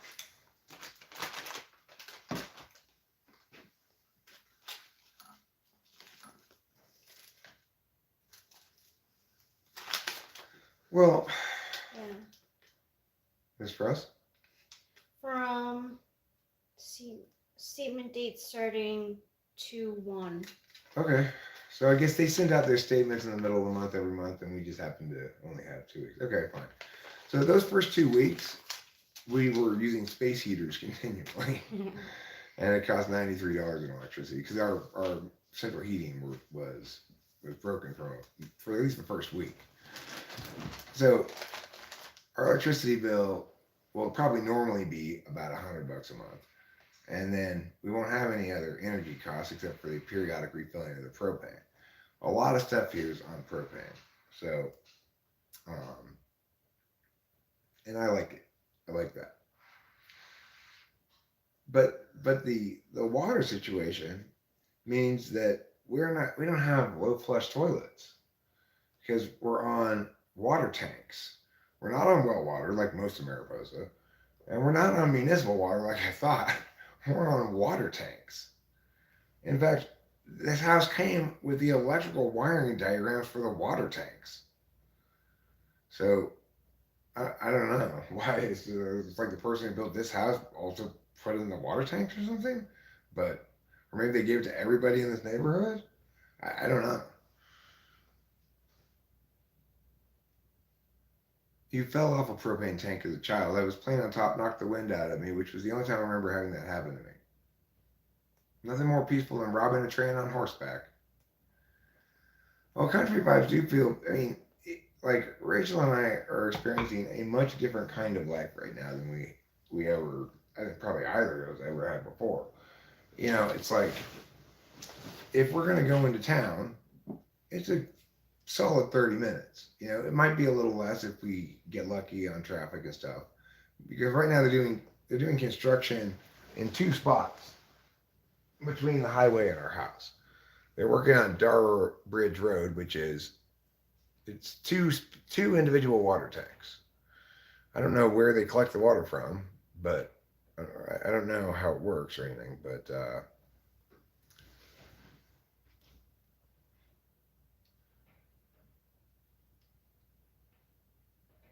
no, we get our water from the water tanks. I learned this discussing this with Les, our neighbor. That's where all of our water comes from. You can London.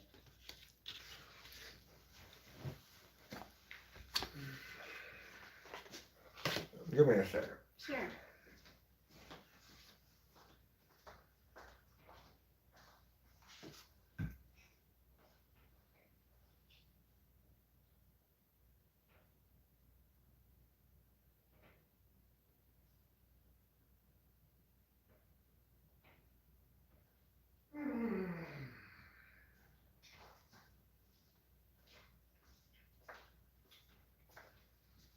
This is how I won the Nobel Prize in losing things.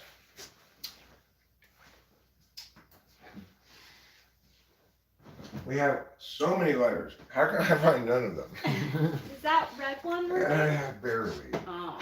Not good enough for playing bong red. We can light a cigarette, but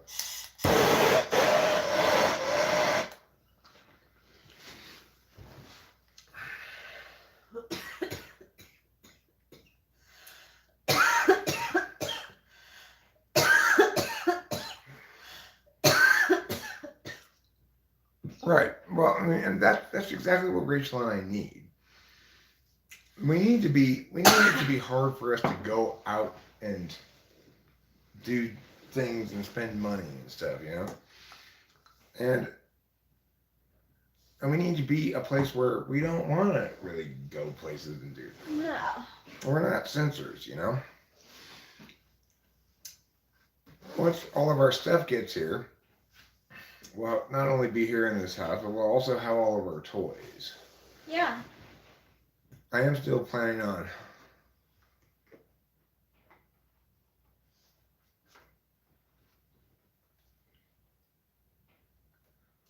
now there's two individual water tanks that are yellow tanks that we can see one of them from our house up on the hill right here. So the thing is, Jersey-Dale is a very small community inside of a very small county with other very small communities. And the biggest community is the town of Mariposa, which isn't even officially a town.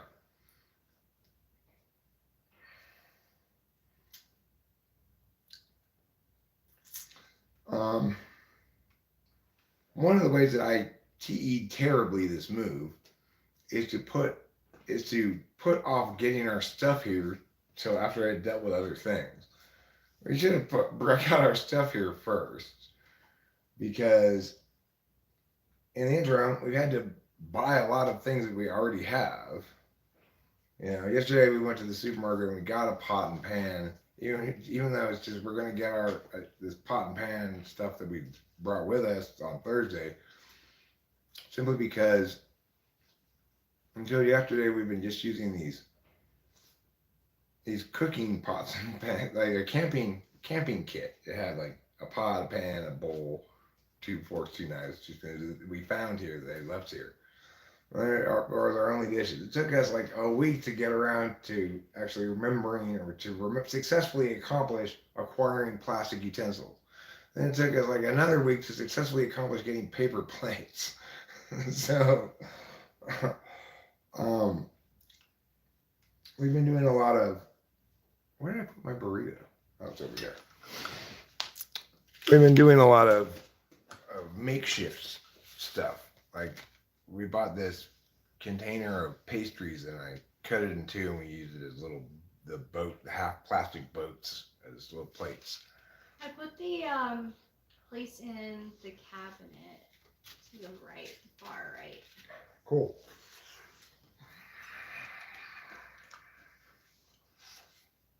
I mean, the thing is, Jeremiah fixed.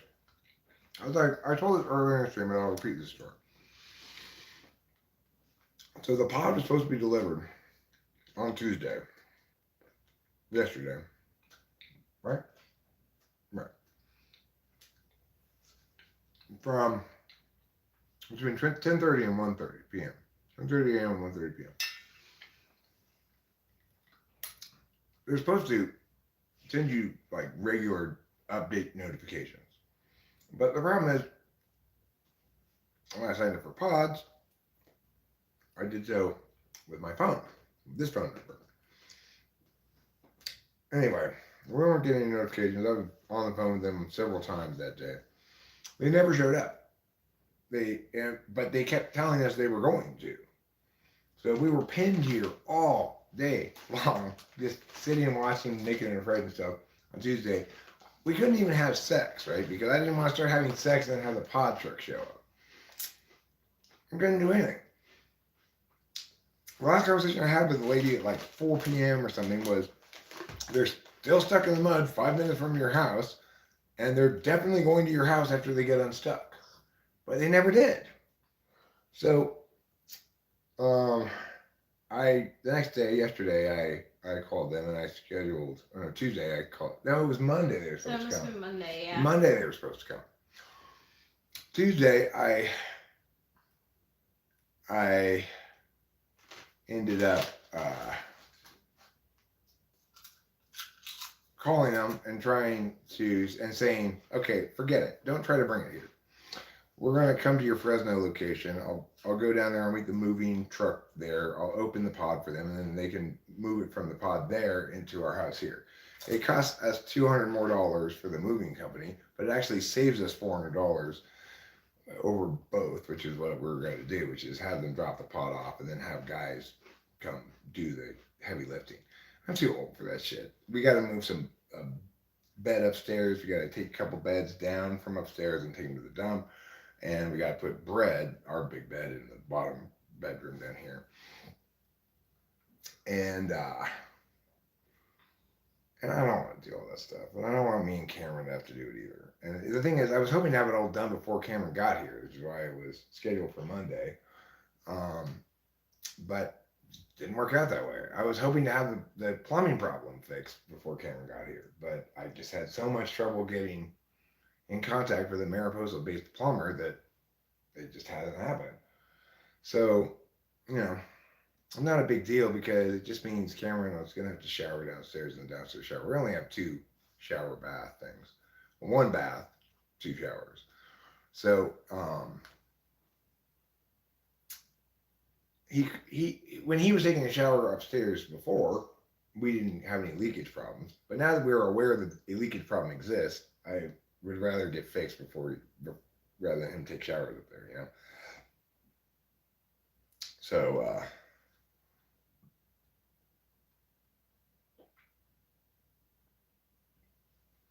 if you want a poetry slam of risk and danger, come along. Don't be a stranger. Find your local park ranger and ask him of Sasquatch's manger.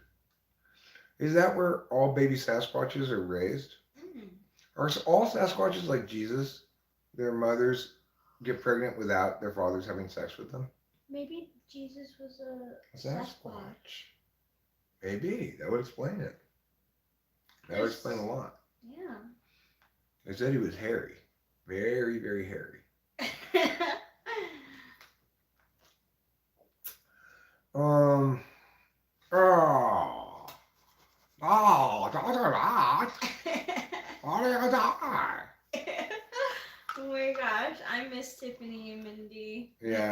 too. They're heroes.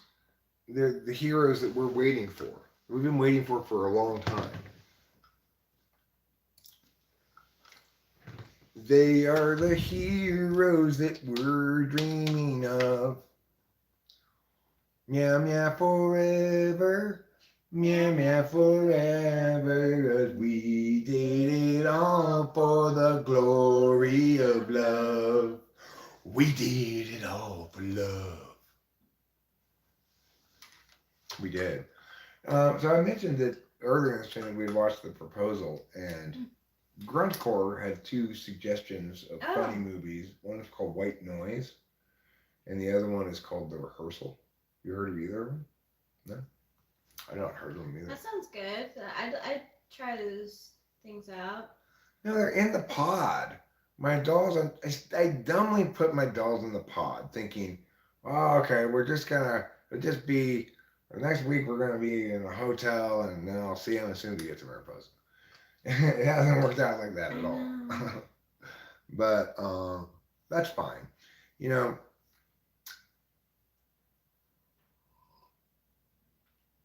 I'm not, I don't have a Barbie Boba Fett. Okay? You do have a cat. I do have a couple of cans. I have a black can and a white can. But I don't have any Barbies. We have bendy knees lady, right? Yeah. Where nice I have where nice.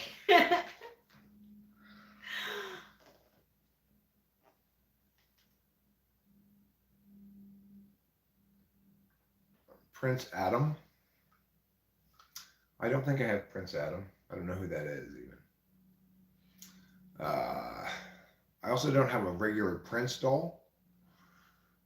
So, you know, the Purple Wonder himself, the artist formerly known as Prince, then once again known as Prince.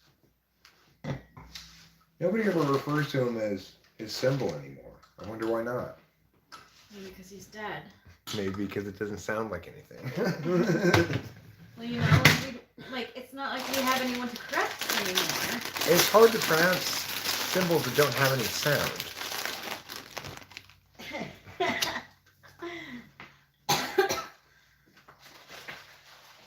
Were you done eating these?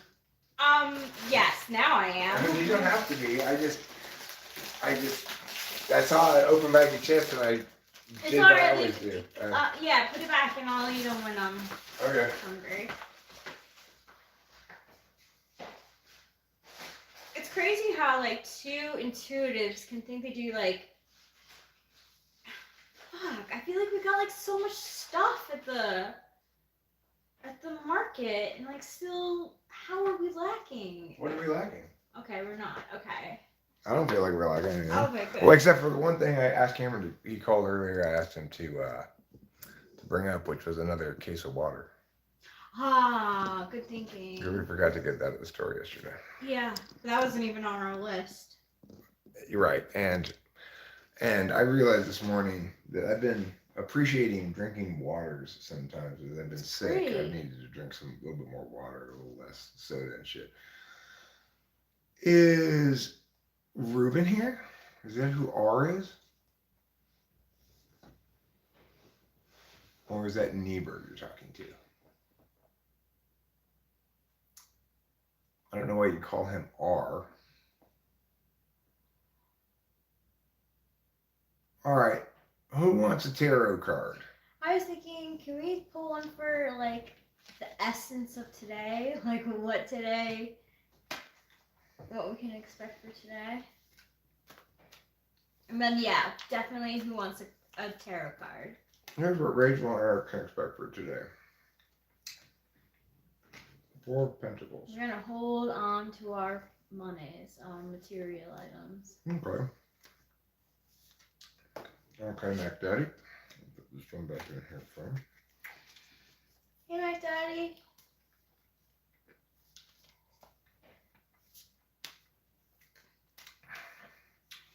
You're his shadow. You're Ruben's shadow. Okay. Mac Daddy. Wow. You get to be the high priestess today. Wait, Niebuhr is Reuben backwards. Oh, I never knew that. Neither did That I. never occurred to me. Good intuition, Rachel. Thanks.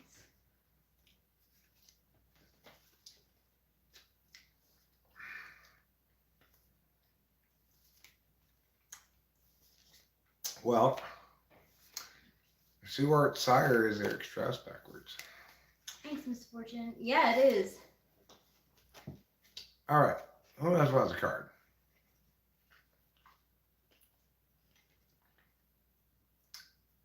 Furtive baby, you want a card? Okay. You get this Did one. you do one for Mac Daddy? Yeah, I did. Oh, You got the high priestess. Oh, she's the High Priestess. Ooh, your 4-slot NI might be firing up. Furtive baby, you get the 6 of cups. That means. So Mac Daddy, your card, the High Priestess, is the second major arcana in the tarot, and it represents higher knowledge and secrets and intuition. So it would represent in an ESTP, the 4 slot. So you might be very Your NI will play a critical role in some fashion today. Yeah. That's what that card would mean. Okay. Now, as far as the 6 of Cups. cups, what does the 6 of cups mean, Rachel? Well, I always associate it with nostalgia. It's about giving and receiving. Not like the 6 of Pentacles. It's cups, so it's like in an emotional way. Like you could be thinking fondly about people from your past. You could be feeling very like happy about your home life because 6 represents the home. You could feel like giving to your friends and loved ones. Mm-hmm. Here's a card for Winston's mom. Queen of Wands. Ooh, she's the fiery of all queens. She's the one, she has a cat on her throne, not in this one. So this one, you can see that the dog is like super happy. It's got that stick on fire. You got some sunflowers and other maybe peonies. So like you are the queen of practicality. All right, Boba Fett. It's your turn to find out what's in store for you today. What kind of wonderful card will you get? Oh, the Lovers. Today's the day to go spit woo at a desired other. Yeah, and that actually represents Gemini, I believe. But anyway, so it also has to do with choices. So you have a choice. You can either go with this other dog and be lovers, or you can choose to go maybe inside and go on your higher path and be by yourself. You're gonna hang out with that bird. Yeah, you can hang out with a bar. All right, go hit up the local flea market. Miss Fortune. This card's for you. The 4 of Cups. Feeling kind of bored, maybe. Not your fault. This is kind of a boring live stream. Okay, how about Jeremiah fix? The sun. Ooh. Jeremiah fix. Do. You got the sun and you see it's all right. Niebuhr, you're next.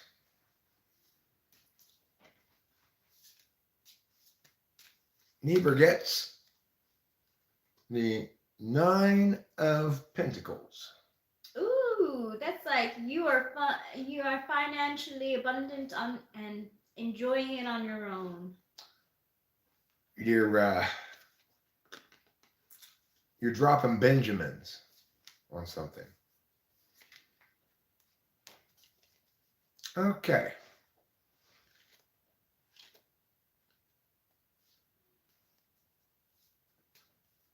So now I'm going to pull a card for trouble. Trouble. The Emperor. Trouble gets the Emperor. He really is the Emperor. You know, when he does come in the evening time, he expects us to follow his lead. He really does. He expects us to go watch him eat and then hang out for a little bit and then go to bed. Go to bed. Yeah, just for a little bit we can hang out. Yeah, just for a little bit. But 7 p.m. should really be bedtime in his mind. Yeah, so I've been timing it. He comes home around 6 o'clock. 6 o'clock, 6:10, around that time. Mm-hmm. And then it's about an hour later that he wants to go to bed. Yeah. And, you know, he wants to go to bed between me and Rachel. Yeah. So the other night when I went and slept upstairs, I think it really bothered him. Did it? I don't think he liked it. He like came up and meowed, and I said, "Well, come in here," but he didn't want to come He up. went upstairs? I think he did. Wow. I couldn't tell if he was actually upstairs or downstairs for sure by hearing him, the meow, because he meows pretty loud. It's hard to tell exactly. he where does. And in this house, it's hard to tell where our voice is coming from. But he wouldn't come in the room, so I was like mostly all the way asleep. So I was just like, "Oh, you just come in here." It must be easier for him to sleep with you than me, because I feel like I'm so like I'm because of my medication I'm out, so I'm sure I'm moving around and like not caring about him. I mean, I don't know. He wants to sleep down low enough that we can't really reach him because he doesn't really want. He wants pets exactly on his terms, and he's hard to not pet though. Both me and Rachel cannot help but start petting him. Petting him, it's one of my favorite things. Besides petting Pee-Pee. He's such a big purr. Yeah. He's such a big everything. That cat is just big. He's a big cat. He's got a big personality. Yeah. And he takes massive craps. Like, unfortunately, yesterday, I guess he decided to wait until he got home to shit. So he pooped in the litter box, but Oh, okay, good. right? Actually, it was the day before because I saw it yesterday. I was like, Jesus, trouble. Because he's not very good about burying it and stuff either. He just like takes a big old dump right there on top of it and just kind of like scoot 2 grains of dust on top of it, So I read about cats who have cat aids that they have pain in their body except for their head. So, oh, really? Yeah. So that explains why when we used to pet him like down his back, he would be like, no. Well, it might explain it. I mean, might. He doesn't seem like he's in any pain. Now he seems. He never seemed like he was in pain. No, he seems great. Right? I don't think he's in pain. I think what he is he's a wild cat that we half tamed, And so he doesn't want us grabbing onto his hindquarters because that means that's the same as a prey chasing you, right? Right, a predator chasing you. Oh, I see.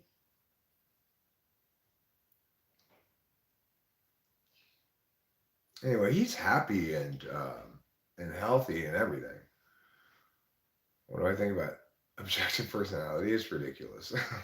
It's an absurd farce, is what it is. It makes 0 sense. It's completely arbitrary, and it's predicated on totally wrong ideas about cardinal functions. And there is a single exclusive correct interpretation of cardinal functions, and that is wildly diverges from that correct interpretation. Yeah, vague terms. They don't have anything defined in any meaningful way at all. They have no idea how to model anything. And to call it objective personality is, if it's not intentionally ironic, then it's tragically so,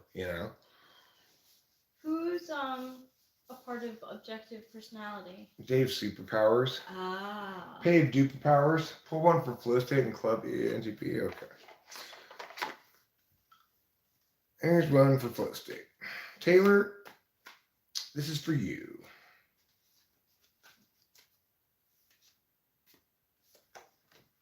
Taylor gets the Page of Wands. So he's very kid-like in his practicalities. Kids like TE goes with 6-slot TE, like cheese and crackers. The jumper concept should trigger you. You know, there should is any correct understanding of cognitive functions acknowledges that there's no ISFJ that that looks just like an ENTP. You have to have meaningful distinctions, right? This is for clubbing speak. It was upside down. Or was upside down, you're right. What is it? The 8 of Wands. upside down 8 of Wands. So upside down 8 of Wands is like a lot of shit going on and really quickly. Okay. So maybe upside down. I don't know. I don't know how you want to read it. Oh, so in that case, it would be you're saying upside down is not a lot of shit going on. Yeah. So like not a Or lot things, of shit going or on. being in the doldrums, like Mhm. stuck without any wind. Right. Okay. Well, yeah, I never have wished ill on the guy, so we'll see. Hopefully, he's doing fine and everything. Yeah, I do too. I do feel as though I want to, across the board, stop being mean to people, you know? And that includes people who piss me off or who try to attack me. I'd like to elevate myself above that kind of behavior that was such a critical part of defining me for the first 50 years of my life, more or less. I mean, the first, the first 10 years or so, I was a little kid. I wasn't a battler, obviously. If anything, I was not equipped to battle. But from adolescence until till now, I've been battling this, battling that. You name it, I battle it. But I never wanted to be a battler. I guess I had to learn the skills of being a battler, but I'm not inherently somebody who likes conflict, usually. But it got to the point where I was starting to like it too much, and I get that justice is satisfying, but and that there are some kinds of meannesses that are justified by the requirements of justice. But ideally, if you're a good person, you don't like being the executioner, right? Yeah. You accept that it's a job that needs to be done, but you don't enjoy it.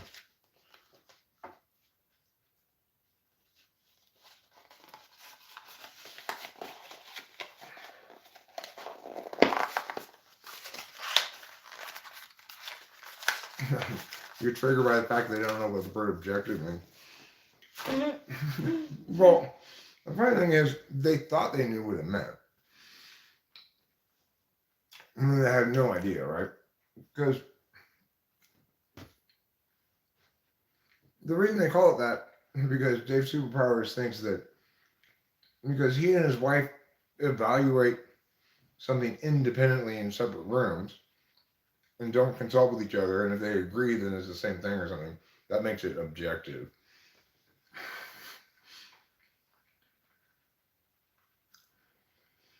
Well, I mean, BB does the best job of metaphor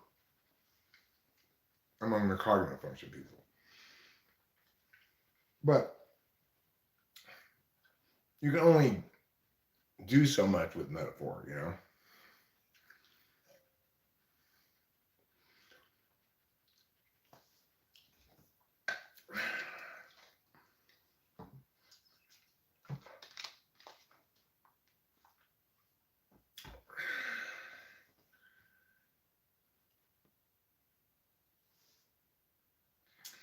All right, so let me give you the bottom line about subtypes. There may or may not be subtypes. If it turns out that particulars that make individual instances of the same type different from each other are like cooking times, then it's possible that types are like an egg and they come in soft boiled, hard boiled, over easy, over hard, right? If instead particular stuff is like a conditionality branching thing, then there are no subtypes, and the appearance of any sets of subtypes is purely illusion. Just your capacity to draw sets around things doesn't mean that those sets are naturally occurring, right? So it's either like an egg or like a character in an RPG. If it's like a character in an RPG, there are no subtypes, and the distinction is misleading and wrong to say that there are. If it's like cooking an egg, then there might be subtypes, but then we'd have to be able to determine kinds of particular experiences that produce those subtypes. And that might be possible, but is starting to be operating on in nodes that aren't worth the trouble, right? It's possible that somebody in the future might successfully take what I just explained and determine which of those two things it is, and if it's the egg kind, successfully delineate the subtypes. But it hasn't happened yet, and it won't happen for a long time. I'm not going to do it.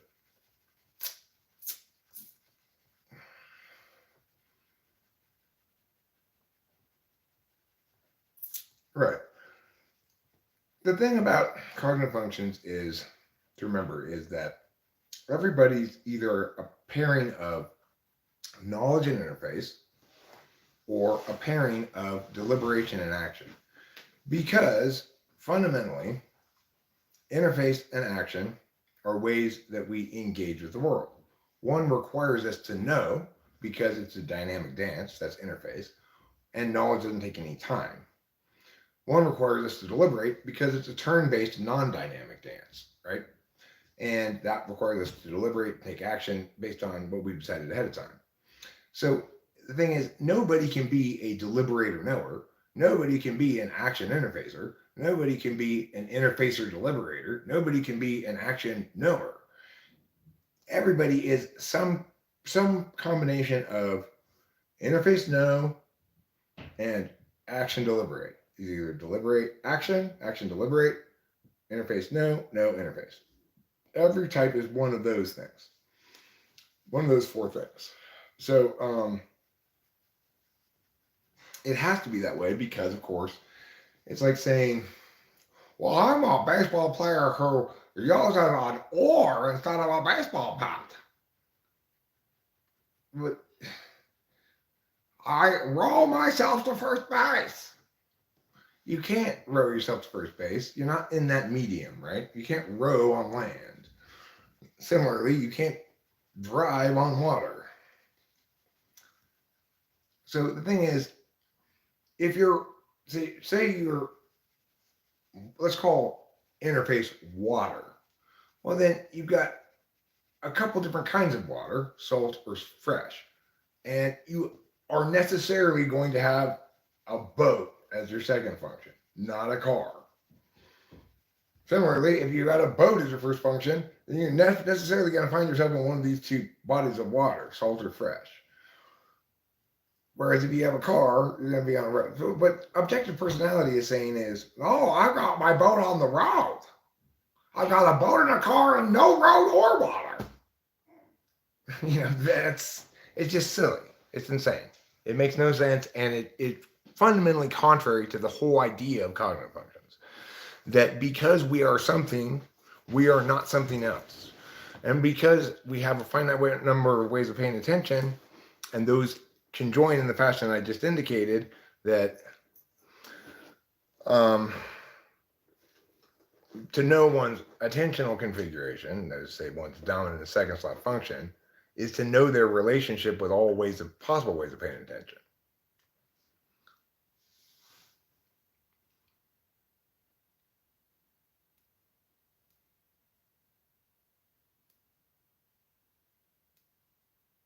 I mean, of course, there's a lot of other ways one can descriptively address a personality, or so it's like when Rachel and I were driving back from the store, we were listening to some astrology stuff that she had downloaded on her phone, because we don't get reception, so when we're driving, we gotta have something downloaded on our phone if we want to listen to something. And we were listening to that, and so I listened to the succession of things read out loud about these various things in astrology. Some of them about me were spot on. Some of them were half and half. Some of them were completely wrong. Because, of course, which is exactly what you'd expect to see if it's just random. And it is. So, of course, we can't meaningfully know about people through any model except the right one.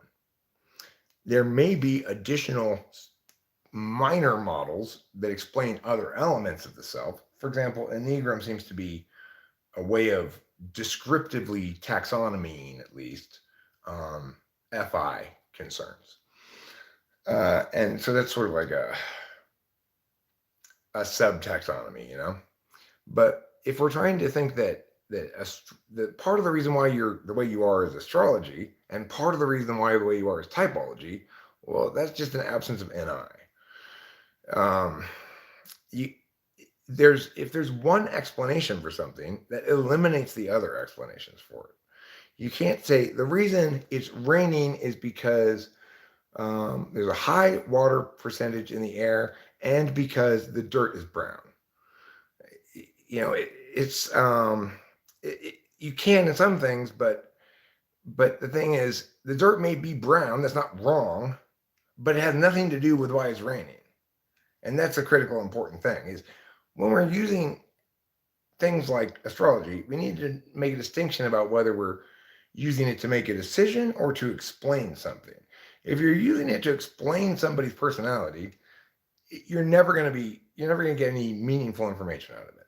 If you use it to make a decision, it may or may not be a good idea to use a bad tool like that to make a decision. It depends on how strong your intuition is. If you've got excellent intuition, it can be a great way to make a decision. But because, of course, you're dealing with everything holistically, but it will never be a good way to explain anything. And as far as descriptions go, it'll always be a crapshoot. There'll be some bits of it that hit you right on the spot, some bits that hit you halfway, and some bits that don't hit you at all. It'll always be that. And if you are selectively choosing the bits that hit and ignoring the rest, that's called confirmation bias, and it's just a way to think poorly. But of course, you don't need to necessarily take an intellectual attitude towards the self. I'm not saying you should. I'm saying if you want to be correct about analyzing personality, you have to exclude things that are wrong.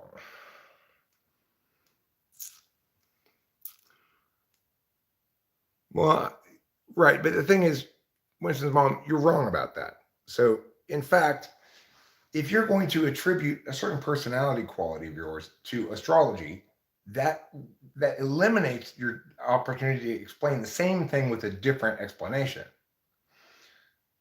Or else you're not doing any intellectual work. To do any intellectual work, you have to allow exclusivity to do its job. If you don't let it do its job, then it's not possible for you to do any meaningful intellectual work. And maybe you don't want to do any meaningful intellectual work, and that's fine. You don't need to want that. Nobody needs to value anything they don't value, right? But but I just want to make clear, because of what I value, that you're, if you're engaging with a lot of different explanations, it's at the expense of being right. And at the benefit of playing how you want to play. So it's a matter of whether you're working or playing. You're playing, and that's fine. Nothing wrong with playing. But it's not something that should be presented as data that other people should use to know anything, understand anything, or explain anything. I want to say that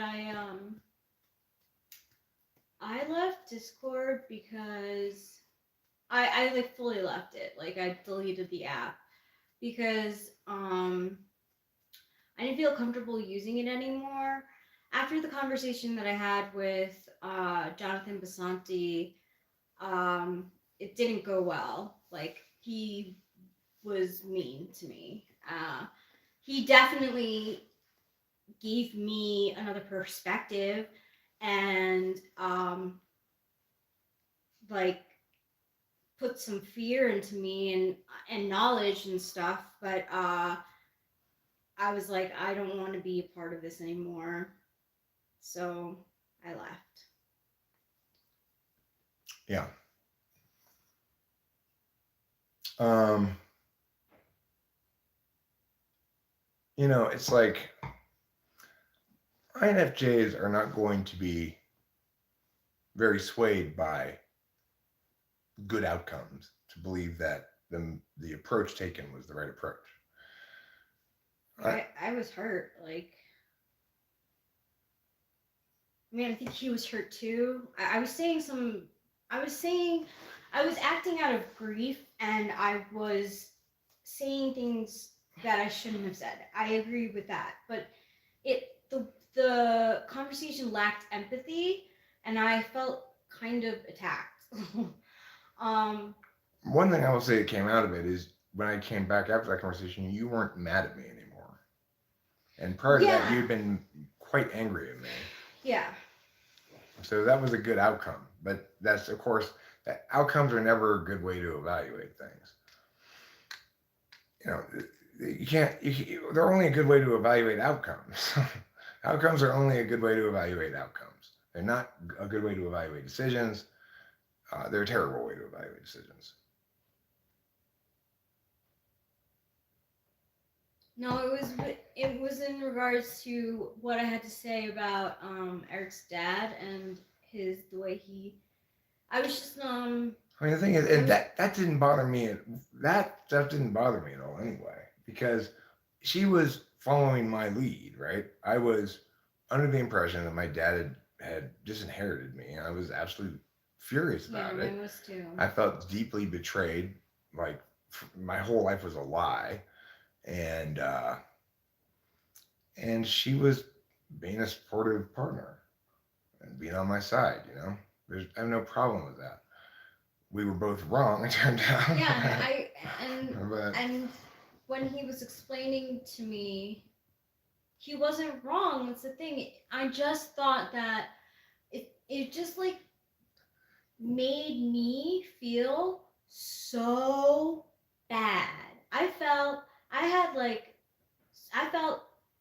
terrible.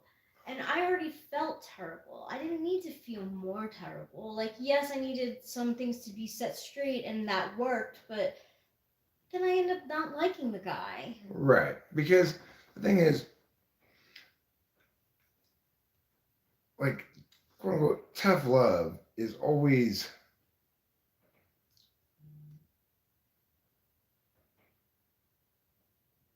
it always creates an unequal. This is only existent in unequal relationships. That where one party believes they have such clarity about your wrongness that their means of correcting it doesn't matter. They don't need any consent or real interest in your part in participating in this. They are both judge, jury, and executioner. This is the problem with tough love, right? The people who are most inclined to dole out tough love are least qualified to do it. I'm not sure that's the case in Basanti's case, but by and large that's the case. And regardless, you're going to ruin your relationship with any FE user at that point because you've created a disequilibrium between the two of you that needs to be rectified before there can be any mutuality again.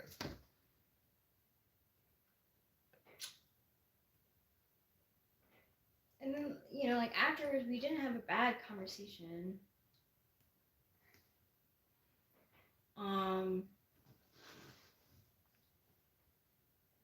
But like again, like you said, it just looks like a bad taste in my mouth, and I was like, I'm done with Discord. I don't want this stuff to happen again to me. Yeah. Well, we were both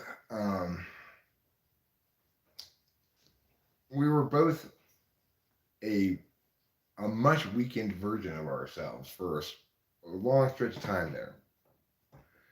We started off together, you know, let's say Hawaii, our Hawaii trip. Things were good between us. Things were good with Rachel, more or less. I mean, completely during the Hawaii trip, but when she came back, we had to get Dr. Ingram and stuff like that. But regardless, we were both feeling, I think, some relatively well empowered during that Hawaii trip and feeling more or less like ourselves. And it's been downhill circumstantially until now. At which point it suddenly went like, whoop, you know. But we've been in the immediate aftermath of my dad's suicide. We were both not.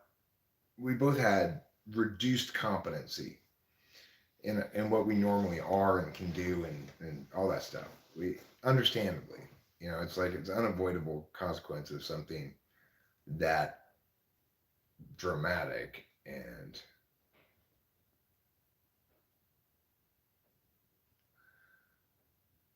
I mean, in general, Jeremiah thinks civil discourse is rare and difficult to sustain in any environment because people engaged in civil discourse are being disinterested to some extent about matters for which others have a great deal of passion. So if I explain in a very disinterested fashion what the correct position on Mia is, everybody who disagrees with me is going to hate me because I'm both correct and obviously not pushing the other side's agenda. It's the most damning thing that could possibly happen. I'm not an agenda pusher. So if issue Y, the correct side of it is A, and you're on side B, you're going to hate me. Because I'm both correct and not doing what you're doing, which is being committed to your agenda.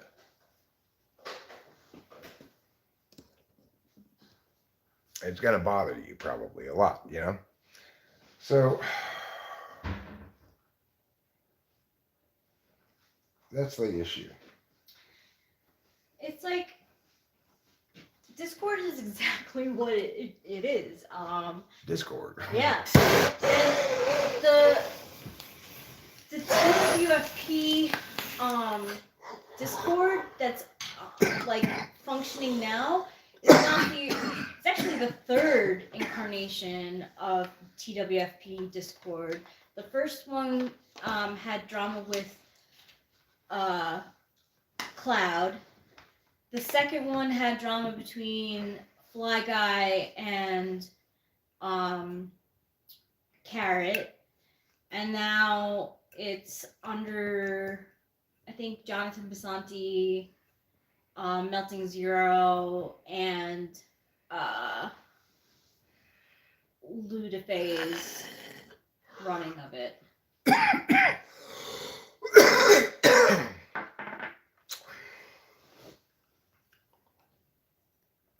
I mean, there's the other thing about social interaction in general is you've got to have some sort of awareness of the numbers, you know? It's like, it's something I learned the hard way, of course, like I learn everything. When you have a room, like say a video conference room with 5 or 6 people in it, it's too many people to have a single conversation. It's like, that's why at parties people split off into groups of 2 or 3, you know? Because you can't have a conversation with 5 or 6 people. Granted, you can have a couple of people having a conversation and several people listening, but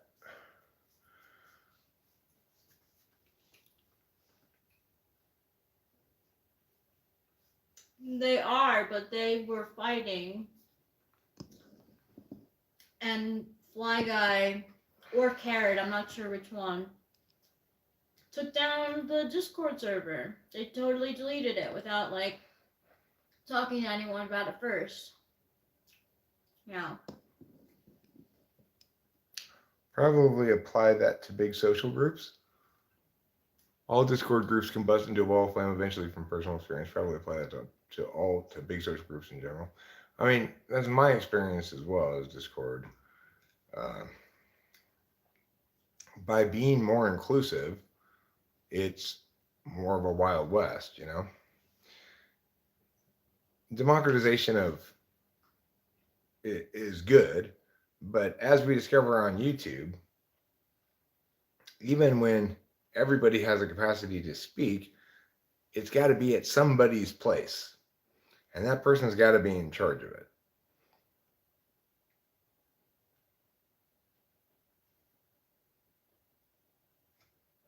Right here, we're having a conversation with multiple people because only one of them is talking, me and Rachel, some a little bit, but um, and and you guys are able to talk via chat.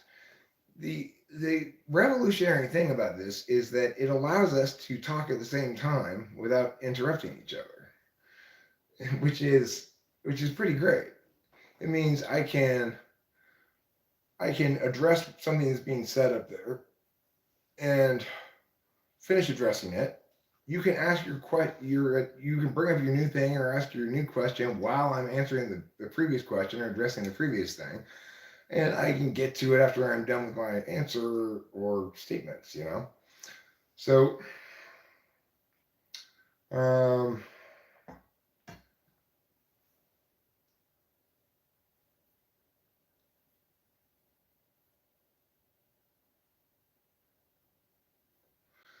okay, I think I'm ready to wrap this up now. It's 12:15. I don't remember exactly what time it was. Cameron called. I think it was about 10. He said he was leaving, getting on the highway. Maybe it was 11. You see him about 4 or 5, I think. About 4 o'clock, probably. Okay, so yeah, I'm gonna wrap this up. And thanks a lot for being here. Rachel and I appreciate all of you a great deal. Yes, we do. You know, it's like we are we are able to be here and be happy because we also have this community, you know. And being intuitives, this provides pretty much all the socialization we really need besides each other. But not all that we want, but all that we really need, you know? So we really appreciate you guys being here, and thanks a lot, and Yeah. have a great day.